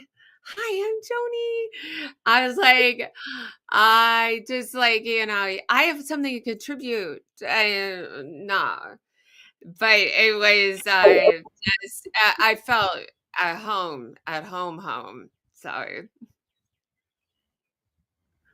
there that's non-relevant. Okay. No, I'm sure for someone like Tolu, it's a strange thing to say. You can walk into a room with no black people apart from you. It's been in Nigeria. Well, In the well, UK, I am in Nigeria now, but I have traveled to different places, and yeah, yeah. I was in Canada. I've been in a number of places. I went to Mm, Dubai. You would feel like a minority, mm, but I think one of the things that I have noticed, and I'm interested to hear what other people think. I think that Nigerians who live in Nigeria for into adulthood tend to be quite confident. Like if you haven't experienced racism in childhood, you don't really expect it. You're a bit surprised by it. Like, what's wrong with this person? It doesn't. I It's kind of agree. like water off a duck's back. Yeah, it doesn't. It doesn't hurt as much as Mm, people who have lived under it and have that as their paradigm. I don't know. mm. That's a perception Hey, I have. I may be wrong. for me, I said those exact words when I came. So I was born in the UK, went to Nigeria as a baby, came back at 13. And when the kids were doing their racism stuff at school, I did not understand till I was just like, that kid, that's a problem. He's not me. It's nothing to do with me. I don't know what they're going about, because I know who I am, and I know I'm cleverer than most of them anyway. So, I agree with you entirely, Tulu, on that confidence that you do have, right? Yeah. And so maybe in the world of work, I don't know. I think part of me, again, feel free, Dr. Roxana, feel free, any of you really, coach as well, right? I think somewhere in our journey, Tulu, we let things take away our passion, take away our belief in ourselves. I truly believe something goes wrong somewhere Hmm. where many lose the will to really. Maybe they just don't know. Maybe that's what it is, right? But that's why we talk the way we talk these days. They lose the will to stand out, the will to excel, the will to get to the top, the will to be that person who does something different. Look, I've got many clients, and some clients would not be seen at all, Oh ever. dear. They Sorry, won't I think I show up. missed the last. So I've got some clients who will show up anywhere. I say, no, I'm saying, we'll do events, my friend. You have to do events for your brand. I can't be the face of your brand. And they're like, no, I'm too shy. Oh, no, I'm not good enough. I'm not good looking enough. You're like, what's wrong with you? What's really, where have you lost your mojo? Because this matters because they have a strong why. They're doing what they're doing. They're creating products and services, right? But they haven't got the confidence to face the world and be that person who's doing all that. They find a way to try and hide behind other people, and even other people, or even worse, they hide behind pictures on social media, never to be seen by anyone in real life. That's just odd. I just find that astonishing. I don't know why, and I say that I'm sure there's many reasons why to lose. I'm sure we might come back to this another day. But look, I want to address the second question. Hold on, Joni. I want to say address the second question on our list. If I say at least, then everyone can think about it and then give us an answer. Then we'll call it a day. Come back and talk about the other three questions. Right. The second question really is this, my friends. We talked about the why. Know your why. Be clear about your why. See, there's two parts to writing a book. There's two sets of whys. The first why is yours. Why, which you must feel in your heart, as we've said already. The second why is your readers. Why would they want to read your book? Right? So let's begin in the first place, which in the first, and when it comes to your readers, which is, who are they? How do you know who they are? How much do you know about your readers? Anyone, feel free, jump in. Really, Yeah, who, can I just say just a little bit? We do some wherever you do your researching, market research will be there. Some of the things they give you in Google, they will be listing some market research there also. So you want to know the research, the group of people that will be reading your book, uh, reader survey and feedback too. You want Hmm. to when you do that market research, you also see some feedback. By the way, if you go type in YouTube now and type something that is being researched, a whole lot of people are actually talking about that, and that is how people get what to write about. If you want actually to get a topic that works, that will give you a lot of views, you go to the research. So you see that YouTube is actually a place you can go and research something, just like Google. Okay, so and if I'm writing a book and I want, like I wrote passive income, I went and researched books about passive income. I saw the number of people who are writing on it and on it. Actually, I saw so many posts on YouTube that are talking about research. I watched some of the videos from them, and actually, from what they're saying and from the way they did, you pick your topic, the way you frame your topic. So you research, market research matters a lot. Well, you don't have to people go to book clubs, but you don't have to go to book clubs.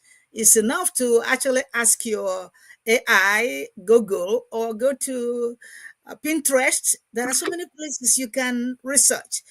You can actually go to YouTube and you see that there's a lot of things anything you want to know, you really have them if you know where to go.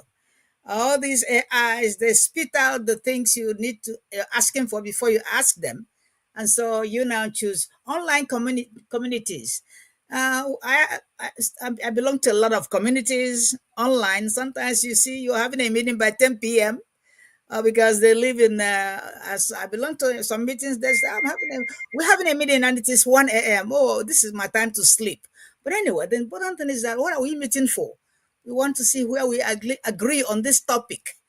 And so we can, reading reviews and a lot of critics, a lot of communities, conventions, when teachers, not just teachers, when let me call them professionals, when professionals gather together, they are hammering on some important topics. Is it about the children? How do we do this better? Is it going to affect education in future?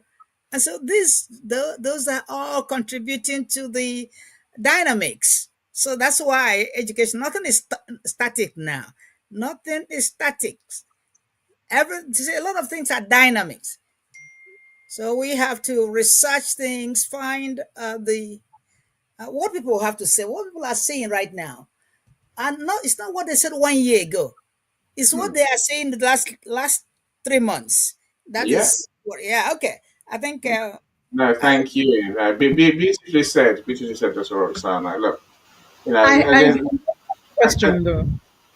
go for it. Sorry, Annie.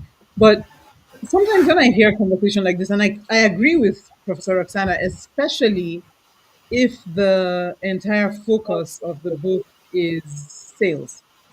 You want to max out on, getting as many people engaged on the matter on the subject of the book or the content of the book as possible, then yes.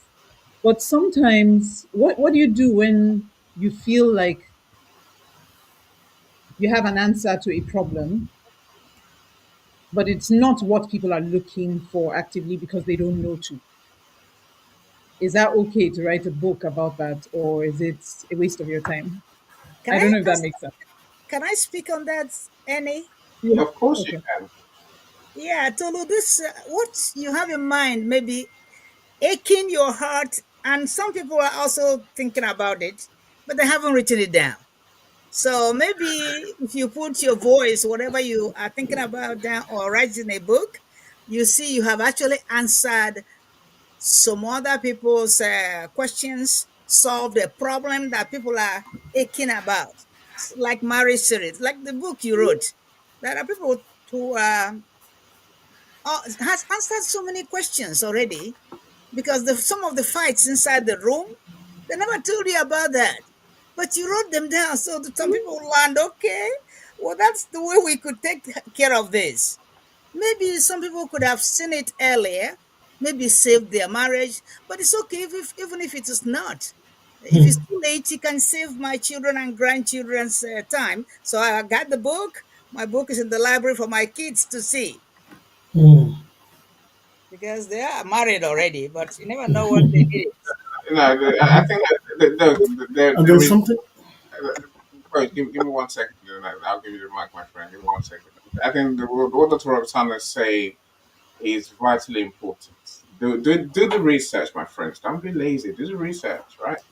Now, There's a million and one reasons why you really want to know your readers inside out. Now, the Roxana's point was, don't just say I'm writing for kids. Don't just say I'm writing for women. Know who they are. Know what they read. Know what they're asking about today. Know what bothers them. Know what the problems are. Hell, know what solution they've tried already that didn't work. Because your book is an upgrade on the solutions that they now have, right? The tools that they have. Get to know your readers really well. I think this ties in with why, where you need to emotionally resonate with your reader. You have to feel your readers, feel their pain, feel genuinely understand where the gaps are for them, understand what they need from you. There's see most if we go back to the AI point, we can all write a book that's generic. That's not going to meet your reader's needs, especially if you know them well. If you know them well, your readers are looking for something that is not always obvious. Let me give you an example. I've done sales training. I'm sure many of you have done sales training too, right? sales training. You know, many of us think we go to sales training to learn sales skills. We don't. We go to sales training to get confidence to talk to people about the sales stage of our conversation. Are you with me? That's an understanding of people who come to sales training. I'm saying, what is it your readers are really looking for? You must understand them inside out. Dr. Leslie, welcome. So I'm saying that I'm talking from your book, from your handbook, and so I realized today that we can't not necessarily we can't cover the whole handbook in one sitting. We just can't. When you get to number two, do you know your ideal reader? How much do you really know about them? So Oh, but if you Annie, Can I say something? go for it, coach. I'll let you go. Then Jody, I'll come Just to you. Okay. just a minute. Literature review Mm. is a very pivotal part of writing. What have the previous authors said about that area? Then what are the gaps that now exist in the body of knowledge? Another beautiful one is what are the practices already being done that nobody has captured into writing? It's done, people already doing it, but it's not written down or captured or thoroughly researched. The third one is that even if somebody has written about that area, there's also your own flavor or your own story. So, until the making of books, there shall be no end. I think the bigger question is how and where do great book ideas come from? What is the ideation process of master bestsellers? Welcome, Leslie. Good to see you. What is the ideation process for master storytellers?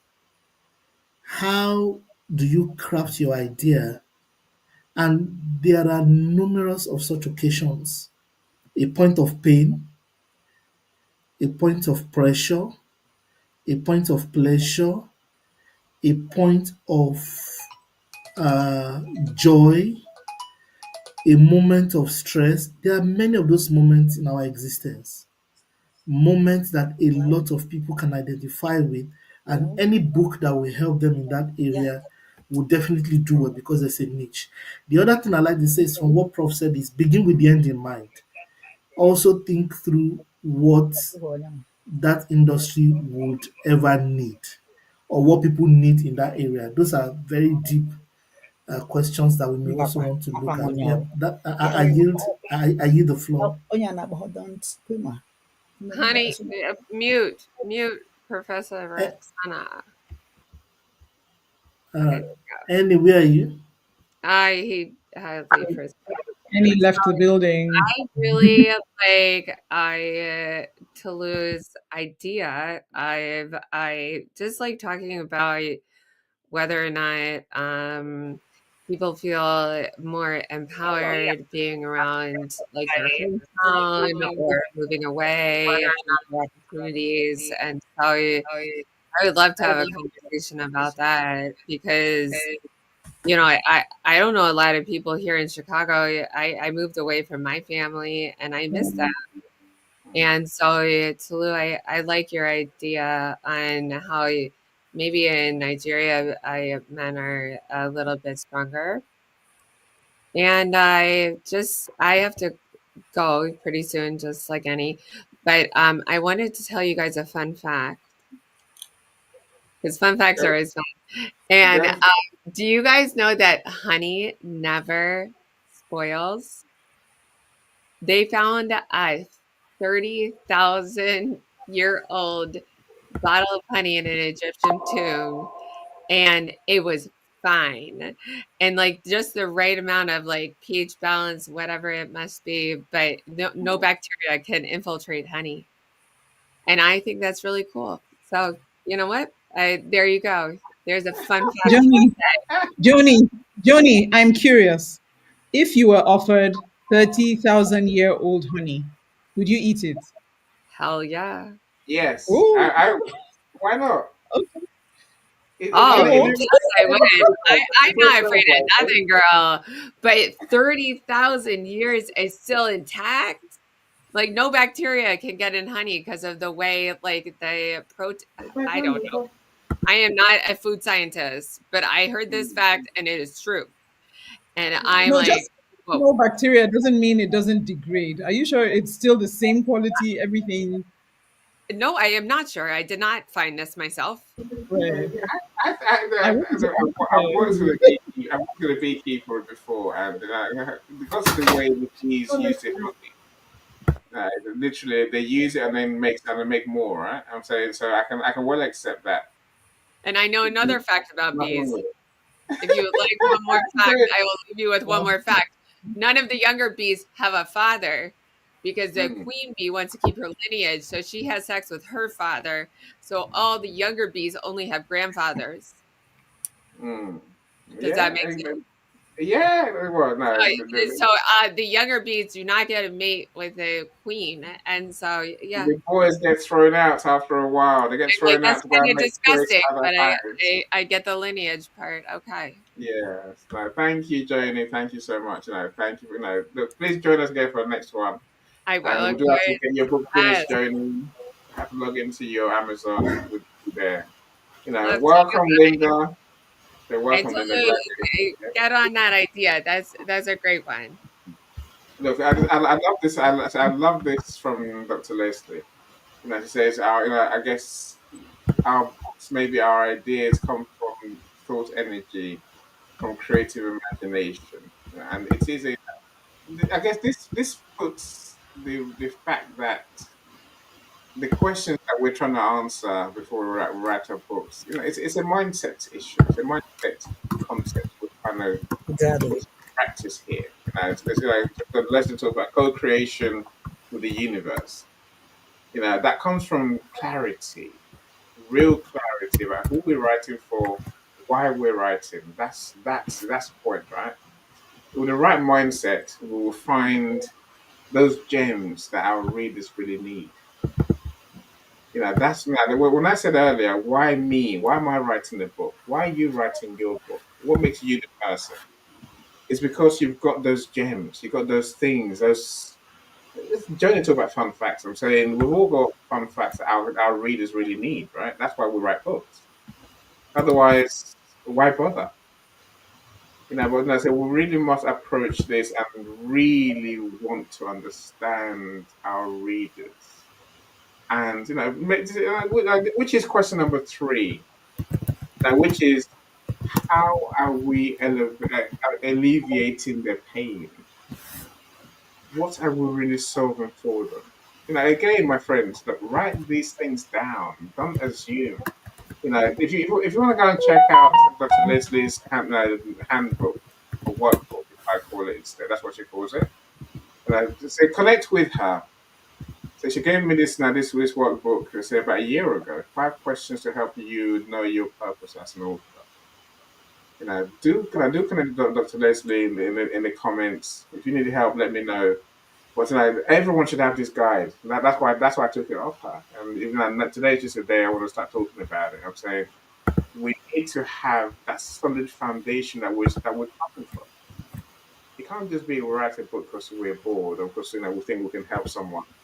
Go into detail. How can you help someone? Who can you help? Not just the A's, the G's. What's Dr. Osama said it all. What you read, they say it all, my friends. Literally, what are they reading? What are they buying? What are they doing? What are they asking? When you say we have to do the research, the research is that's at the heart of all of this, right? We have to know, we have to know what to look for. I'm going to bring the research that authors do as a conversation, probably after going through this workbook in the next couple of weeks, right? Now, what research do you do? I want to, it would help us to learn that we can be better writers, better authors when our time comes. Um, Coach, yeah, I don't know whether you spoke on the topic. I don't know whether Mr. Lou spoke yes, on the there topic is. Yeah, on the yeah, read. yeah, yeah. Yeah, yes, you're very spot on again. There is total addressable market. How many people in a demography does that problem affect? Mm, mm, how many people have that moment. mm, There's something called the moment in the life of the consumer. There was a time that cars, if you see cars, there's a time that cars had very big interiors. Over the years, you notice that interiors of cars have become compacted. There's a research behind that.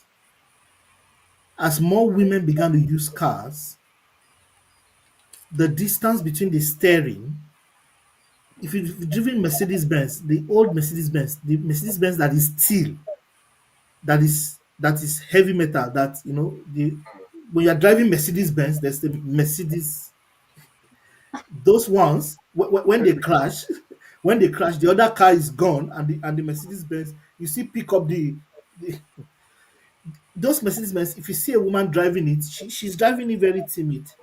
mm, It's too much reinforced steel.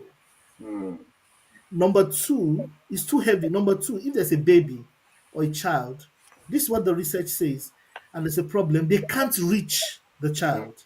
mm, That body of research forced automobile manufacturers all over the world to begin to design cars. The modern Mercedes Benz cars, no matter how big it looks on the outside, on the inside, if a woman were to be driving, she would reach her baby very easily. The This happened from observation.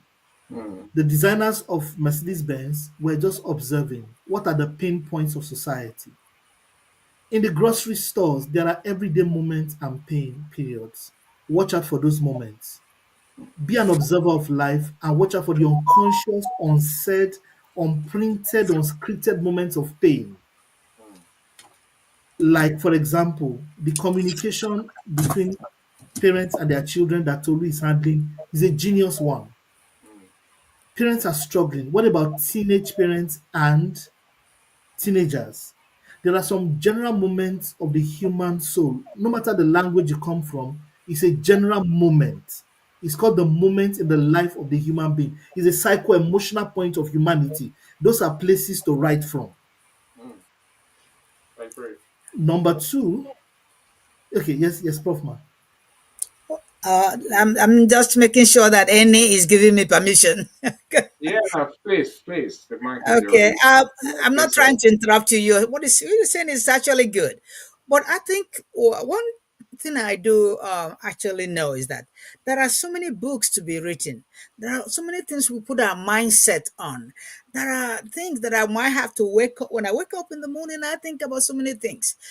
I do think that when something bothers my mind so much that I want to put it down, I will also. It's going to be good to also research what people are saying about that topic. That I will give, agree. it's not just about sales. Mm, It's not just I about agree. sales. It's just about making sure that you're hitting the point. Mm, There are people, you see, it could be the universe or God give me the, that to write about. But I know there are so many other people who worship God. I Mhm, know so many other people who actually obey what this universe is. So what mhm, my mindset, see, it's a mindset shift to actually be thinking, not just being static, to be dynamic, to be thinking, to be, but it's also good. So, okay, if I'm thinking like this, we are in this world. I'm in this world with billions of people. It would be good for me to be communicating some other people's thought, or trying to say what they need for mm, people to actually get what I'm saying. I, So, I, I agree. do you? I agree, Prof. Okay, I agree. okay. That's point number two. Point number one is those zones. There's a general zone. Mhm. mm, And the fact that you are connecting with that zone means that you are a being. And if it keeps, there's a principle called the principle of the dominant desire. If it keeps coming back and keeps coming back and keeps coming back, and you keep noticing it, you are a being of solution in that realm.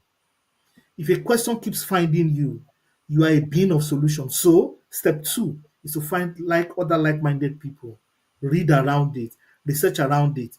Many times you will find a genius point in that zone. There's a particular perspective you would have. a particular answer. In fact, just listening to other authors and the pain. So authors are actually solution providers mm, in between the problem and the people, mm, in between the problem and the solution, mm, in between those two places. And anyway, one of the beautiful things about creativity is that it's large enough so that you are allowed to even fall into what you don't understand yet. mm, In advertising, one of the uses of creativity is to solve problems that have no definition. When you have a market problem and it's not properly defined, give it to the creative boys. They'll craft an ad that will meet the occasion and mm, drag everybody in a certain direction. You can even be an amplifier of the problem. mm. You can even be a writer amplifying and bringing the problem to the fore, difficult Yeah. conversations. But don't walk away from those moments that your soul resonates with over and over and over. There's also something many people don't do. Many aspiring writers don't have personal mood, emotions, and feelings journals. Mm, Journal your thoughts, your mood, your emotions, and your internal deepest feelings. This is what we found out. Every time I did this experiment for people I've coached, 90% of the time, your thoughts and dominant desires typically keep revolving like a spiral around the same subject. It's so super amazing. If you were someone that wanted to write a lot or travel the world a lot, at 45, 50, you find yourself writing the same goal again in another set of words. It's called life congruence analysis. If you keep mm, journaling and chronicling your thoughts and imaginations deeply, you find some certain themes that repeatedly over the years, you'll be shocked.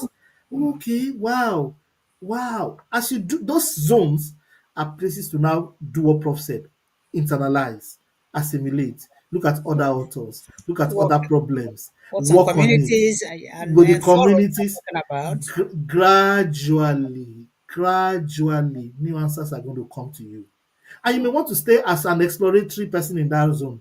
I'm just documenting and helping us to conscientize,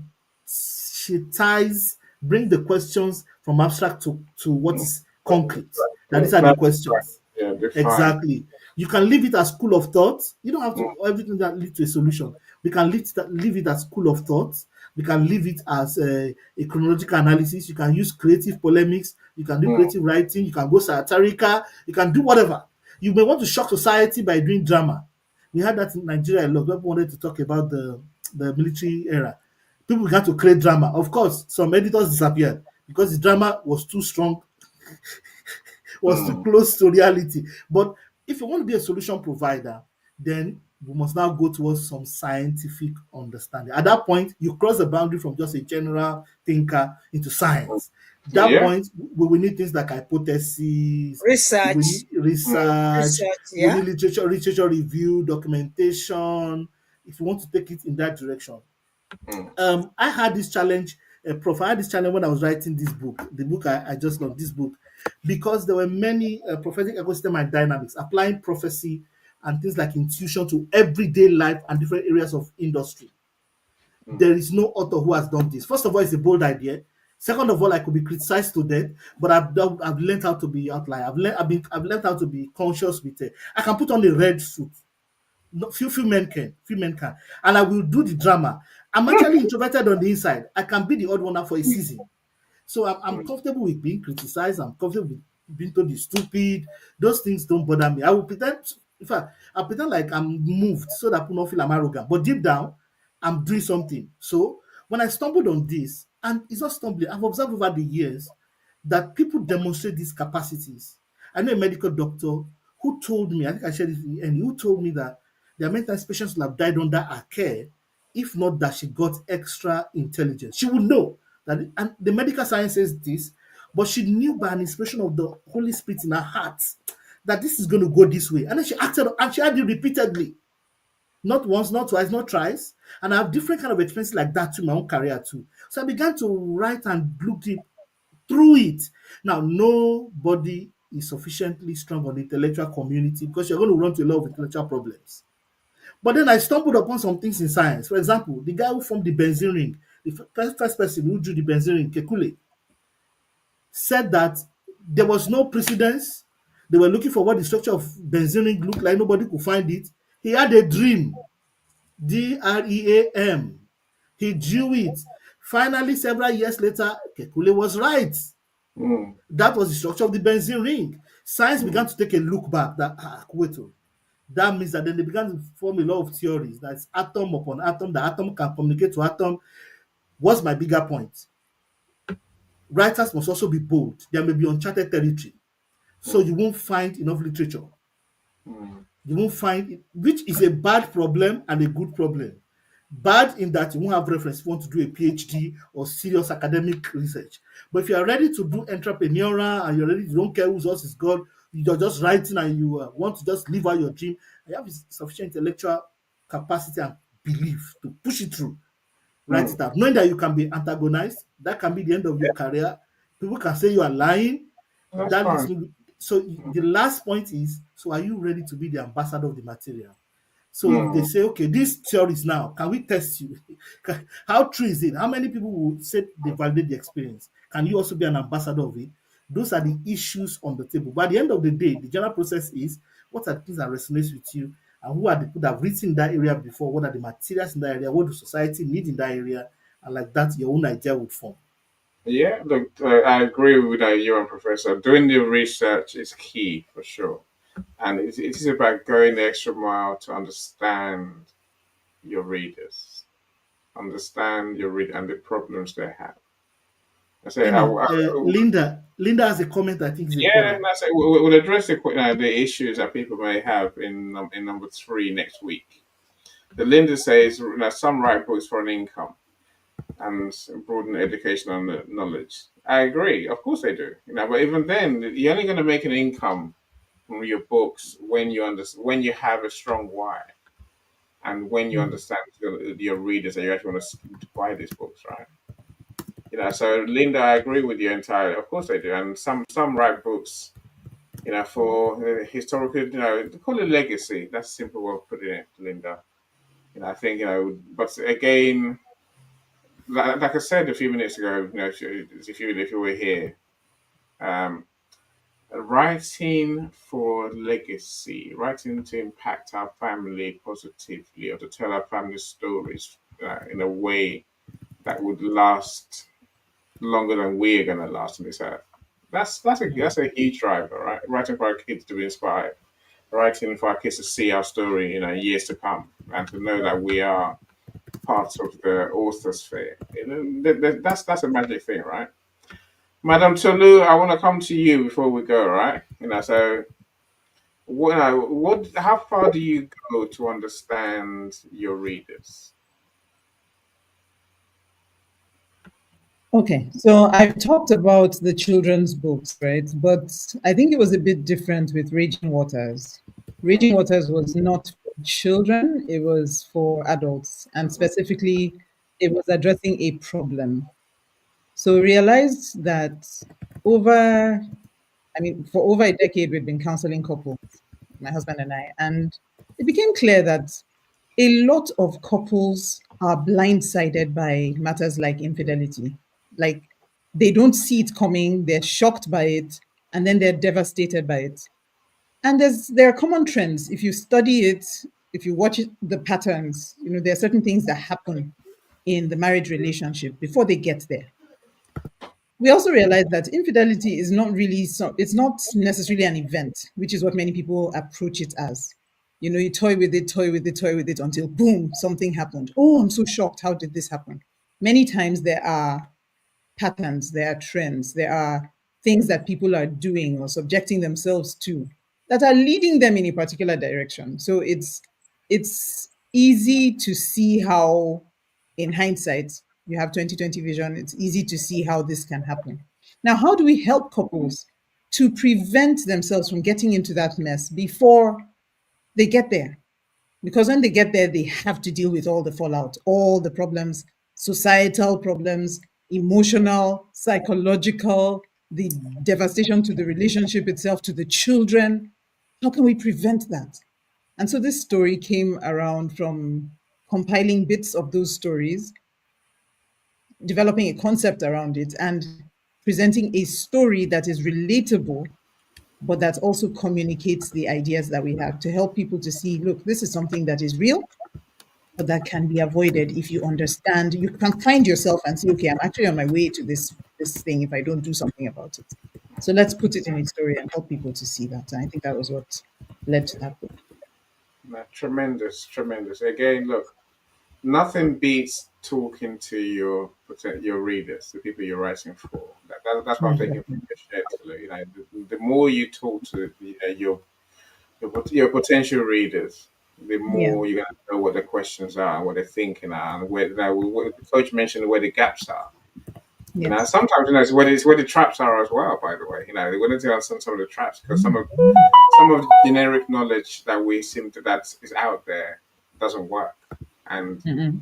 this is where the research comes in. You're not going to know what's out there if you don't know what's out there. How do you know where you're adding necessarily? Often you don't. You know, and yes, a coach. I mean, I accept your point. You know, research is not always to find what you're trying to say. It makes you realize that what you have to say hasn't been said before, and it's not in your way, not to your audience. You know, but I've been talking to getting to really know what your readers are thinking. You know, your target audience, call it what you like, but to really know what the problems are. You know, I think your Raging Waters book to me that one of the genius things in that book is the fact that you're not talking to the kids, you're talking to the parents. You know, about adult, the parents' issues. Is it not many? As Roxana said, not many have done that. And so you know that's what positions your book as something unique. And Yeah. good on you. Rightly so, you're the best-selling book now. Thank you. Yeah, it is on my table. So look, thank you so much. Thank you so much. Now, all three of you. Thanks so much those who joined us in the audience. Thank you so much those who are going to watch on the replay. You know, say do engage. You know, I would say and do connect with my genius friends. They're the ones who make these shows happen. They really are. Look, you know, so I'm going to come back in 2 weeks' time with the next set of three questions, and then we'll talk about the research that authors ought to do, might want to do, will benefit from doing, you know, and how. We do need to know, right? I think we really do need to know. Those on my YouTube, and please like today's video, comment, and watch other videos. Subscribe, of course, if you're there as well, and watch other videos. Watch many other videos. Just, and I'll stop saying watch. What I say now is just play. Press play on the next video. Right? Play. Press play Okay. and turn around and walk away. Just let it play In Okay. on. fact, what to You need to be do? creating Come back later and then comment and then like, right? um and you need to Um, be creating some shorts too. Shorts Yeah. help your ah, shorts. they make me feel ill, Dr. Roxana. Huh? They make me feel ill. Shorts make you feel ill. Yeah. Oh no. You just have to the things that come No, in your mind is what you just say within 1 minute and you post it. you see, but I've got my I got my 1 minute marketing magic tips. I've been doing those for years. Okay. Are they in your you have to post them? Yeah. They're my YouTube channel. Again, Yeah. my about those is that if someone watches 10 of them, Dr. Roxana gives me 10 minutes watch time. That's nothing. You know, these events, so now we've done 2 hours and 11 minutes so far. I'm saying that's a real watch hours thing, right? Gives my watch hours goes up. In my watch hours is 99.9% more than it was this time last year. Okay. Well, that's good. That's good. Okay, that's Yeah, good though. I'm telling you, please. No, but I think what Professor Oksana is saying also plays a role, right? Like, take for example, if for this video you have three questions and you have a short that says, here are some questions that people ask. One, two, three. And those questions pique some curiosity. Some people who watch those shorts may now look for this video because you could link this video to that short and they Mhm. would be more inclined to watch this one on And the replay. then let me tell you what gives you more. I don't. Okay. I don't respect. I don't respect social media. It's not. That's. I don't really care about. Yeah, this YG, welcome. Now Tolu, I can make sure I can extract them from this StreamYard easily, free. Right. But I don't enjoy. I don't know. I just don't enjoy it. You know, I guess I was most shocked. That I was most shocked when Mm. I realized that it's my lives that suddenly made my numbers shoot up. I'm saying really that my subscribers are probably 100 more than they were this time last year. Mm. I don't do much. I just do events, and of course I categorize my videos afterwards. It Okay. takes me a while. It takes me a few days, a few weeks, right? But literally, I do eventually put them in playlists and Okay. key keywords and so on and so forth. I do all that stuff. Some people are very good at shorts. Now, Dr. Lisa Fevek, she's brilliant. You know when I do that thing to Lou? That is so good. I can't do it. I refuse to do it. I could do it. I just refuse. Right? Why? You do it with swag, and you just do like, I just refuse. Is that music or something? Yeah, Yeah, that's music and there's a look on your face as well. yeah, just Okay. Look down there. Oh, that's You've got good. it. That's good. You've I'm got gonna it, have to Tolu. try and You've do got that. it. I haven't got it. I'm so Anyway. Okay, happy. look, anyone who's on my YouTube channel, I love you. I truly appreciate you. If you've never been to my YouTube channel, my friends, I'll put the link in the comments. Do go Yeah, my along. And Let me put anyone the link for in you, in the comments too. yeah, please put your YouTube channels there. Why not? Yeah, No. let me put Coach, my. have you got a YouTube channel? Coach, are you on YouTube? Are you? Sure, you Yes, are. on my YouTube channel. Yeah, let me just put the Put it on. link there. Please do, please do. Look, I need to let you leave because my next room is starting sometime. Oh, okay. You All right. know. But all right. so we're currently talking about this for sure. Now, Professor Roxana and Tolu and Coach, because you're three of my favorite authors, you must do some more events around your book. Oh yeah. Okay. Oh yeah. My other book is coming, so Yes. finish that one. So I will do event on that. Okay. What about the other two and the other three? Should I say? Okay, we will. We'll do some events on I them. didn't say with me. I just said that you don't should be doing a lot more events. Talk about more about your books. You have to talk about Okay. your books. Okay. All right. Otherwise, people will I forget. actually have been thinking about it. I will. I will. Okay. Thank you so much. Now, Linda, thanks for joining us. I truly appreciate you.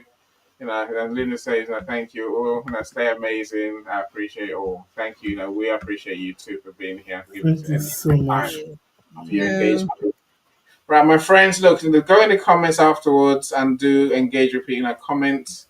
Respond to comments if if they're important to you, and engage with my friends, connect with people, meet them, talk to them, get to know what they do, try and find those opportunities that are there somewhere, right? So I'm gonna say goodbye to our friends, and so we're gonna end this show. Enjoy, my friends. Enjoy. Take care. Bye, Thank you so everyone. much, everyone. Thank Bye. you. Thank you. And, Thank you. Put your book links in the comments as well. We can know where to, how to buy your books. I Bye. just Okay. subscribed to your channel. Yay! Yeah, I just no, I'm talking about Tolu. I already subscribed to your channel. It's Don't fine. It's worry. fine. I'll cheer. I'll cheer the same way. We all need our YouTube to grow. We need to monetize Yes, YouTube. everybody should. We all do. Yeah. So Money in our account. Look, put a link to your books in the chat okay. in the comments if you can, because I know you've all got multiple books. So maybe you have to Okay. choose one to make it easier for you, right? Yeah. So So let's do that. Look, you take care, everyone. We're off. okay. Bye, bye, bye, Bye bye, bye. Every step so forward much. is a new beat to your drum. Achieve success with Global.Media.com. Let's celebrate it with or without champagne or rum. Achieve success with Global.Media.com.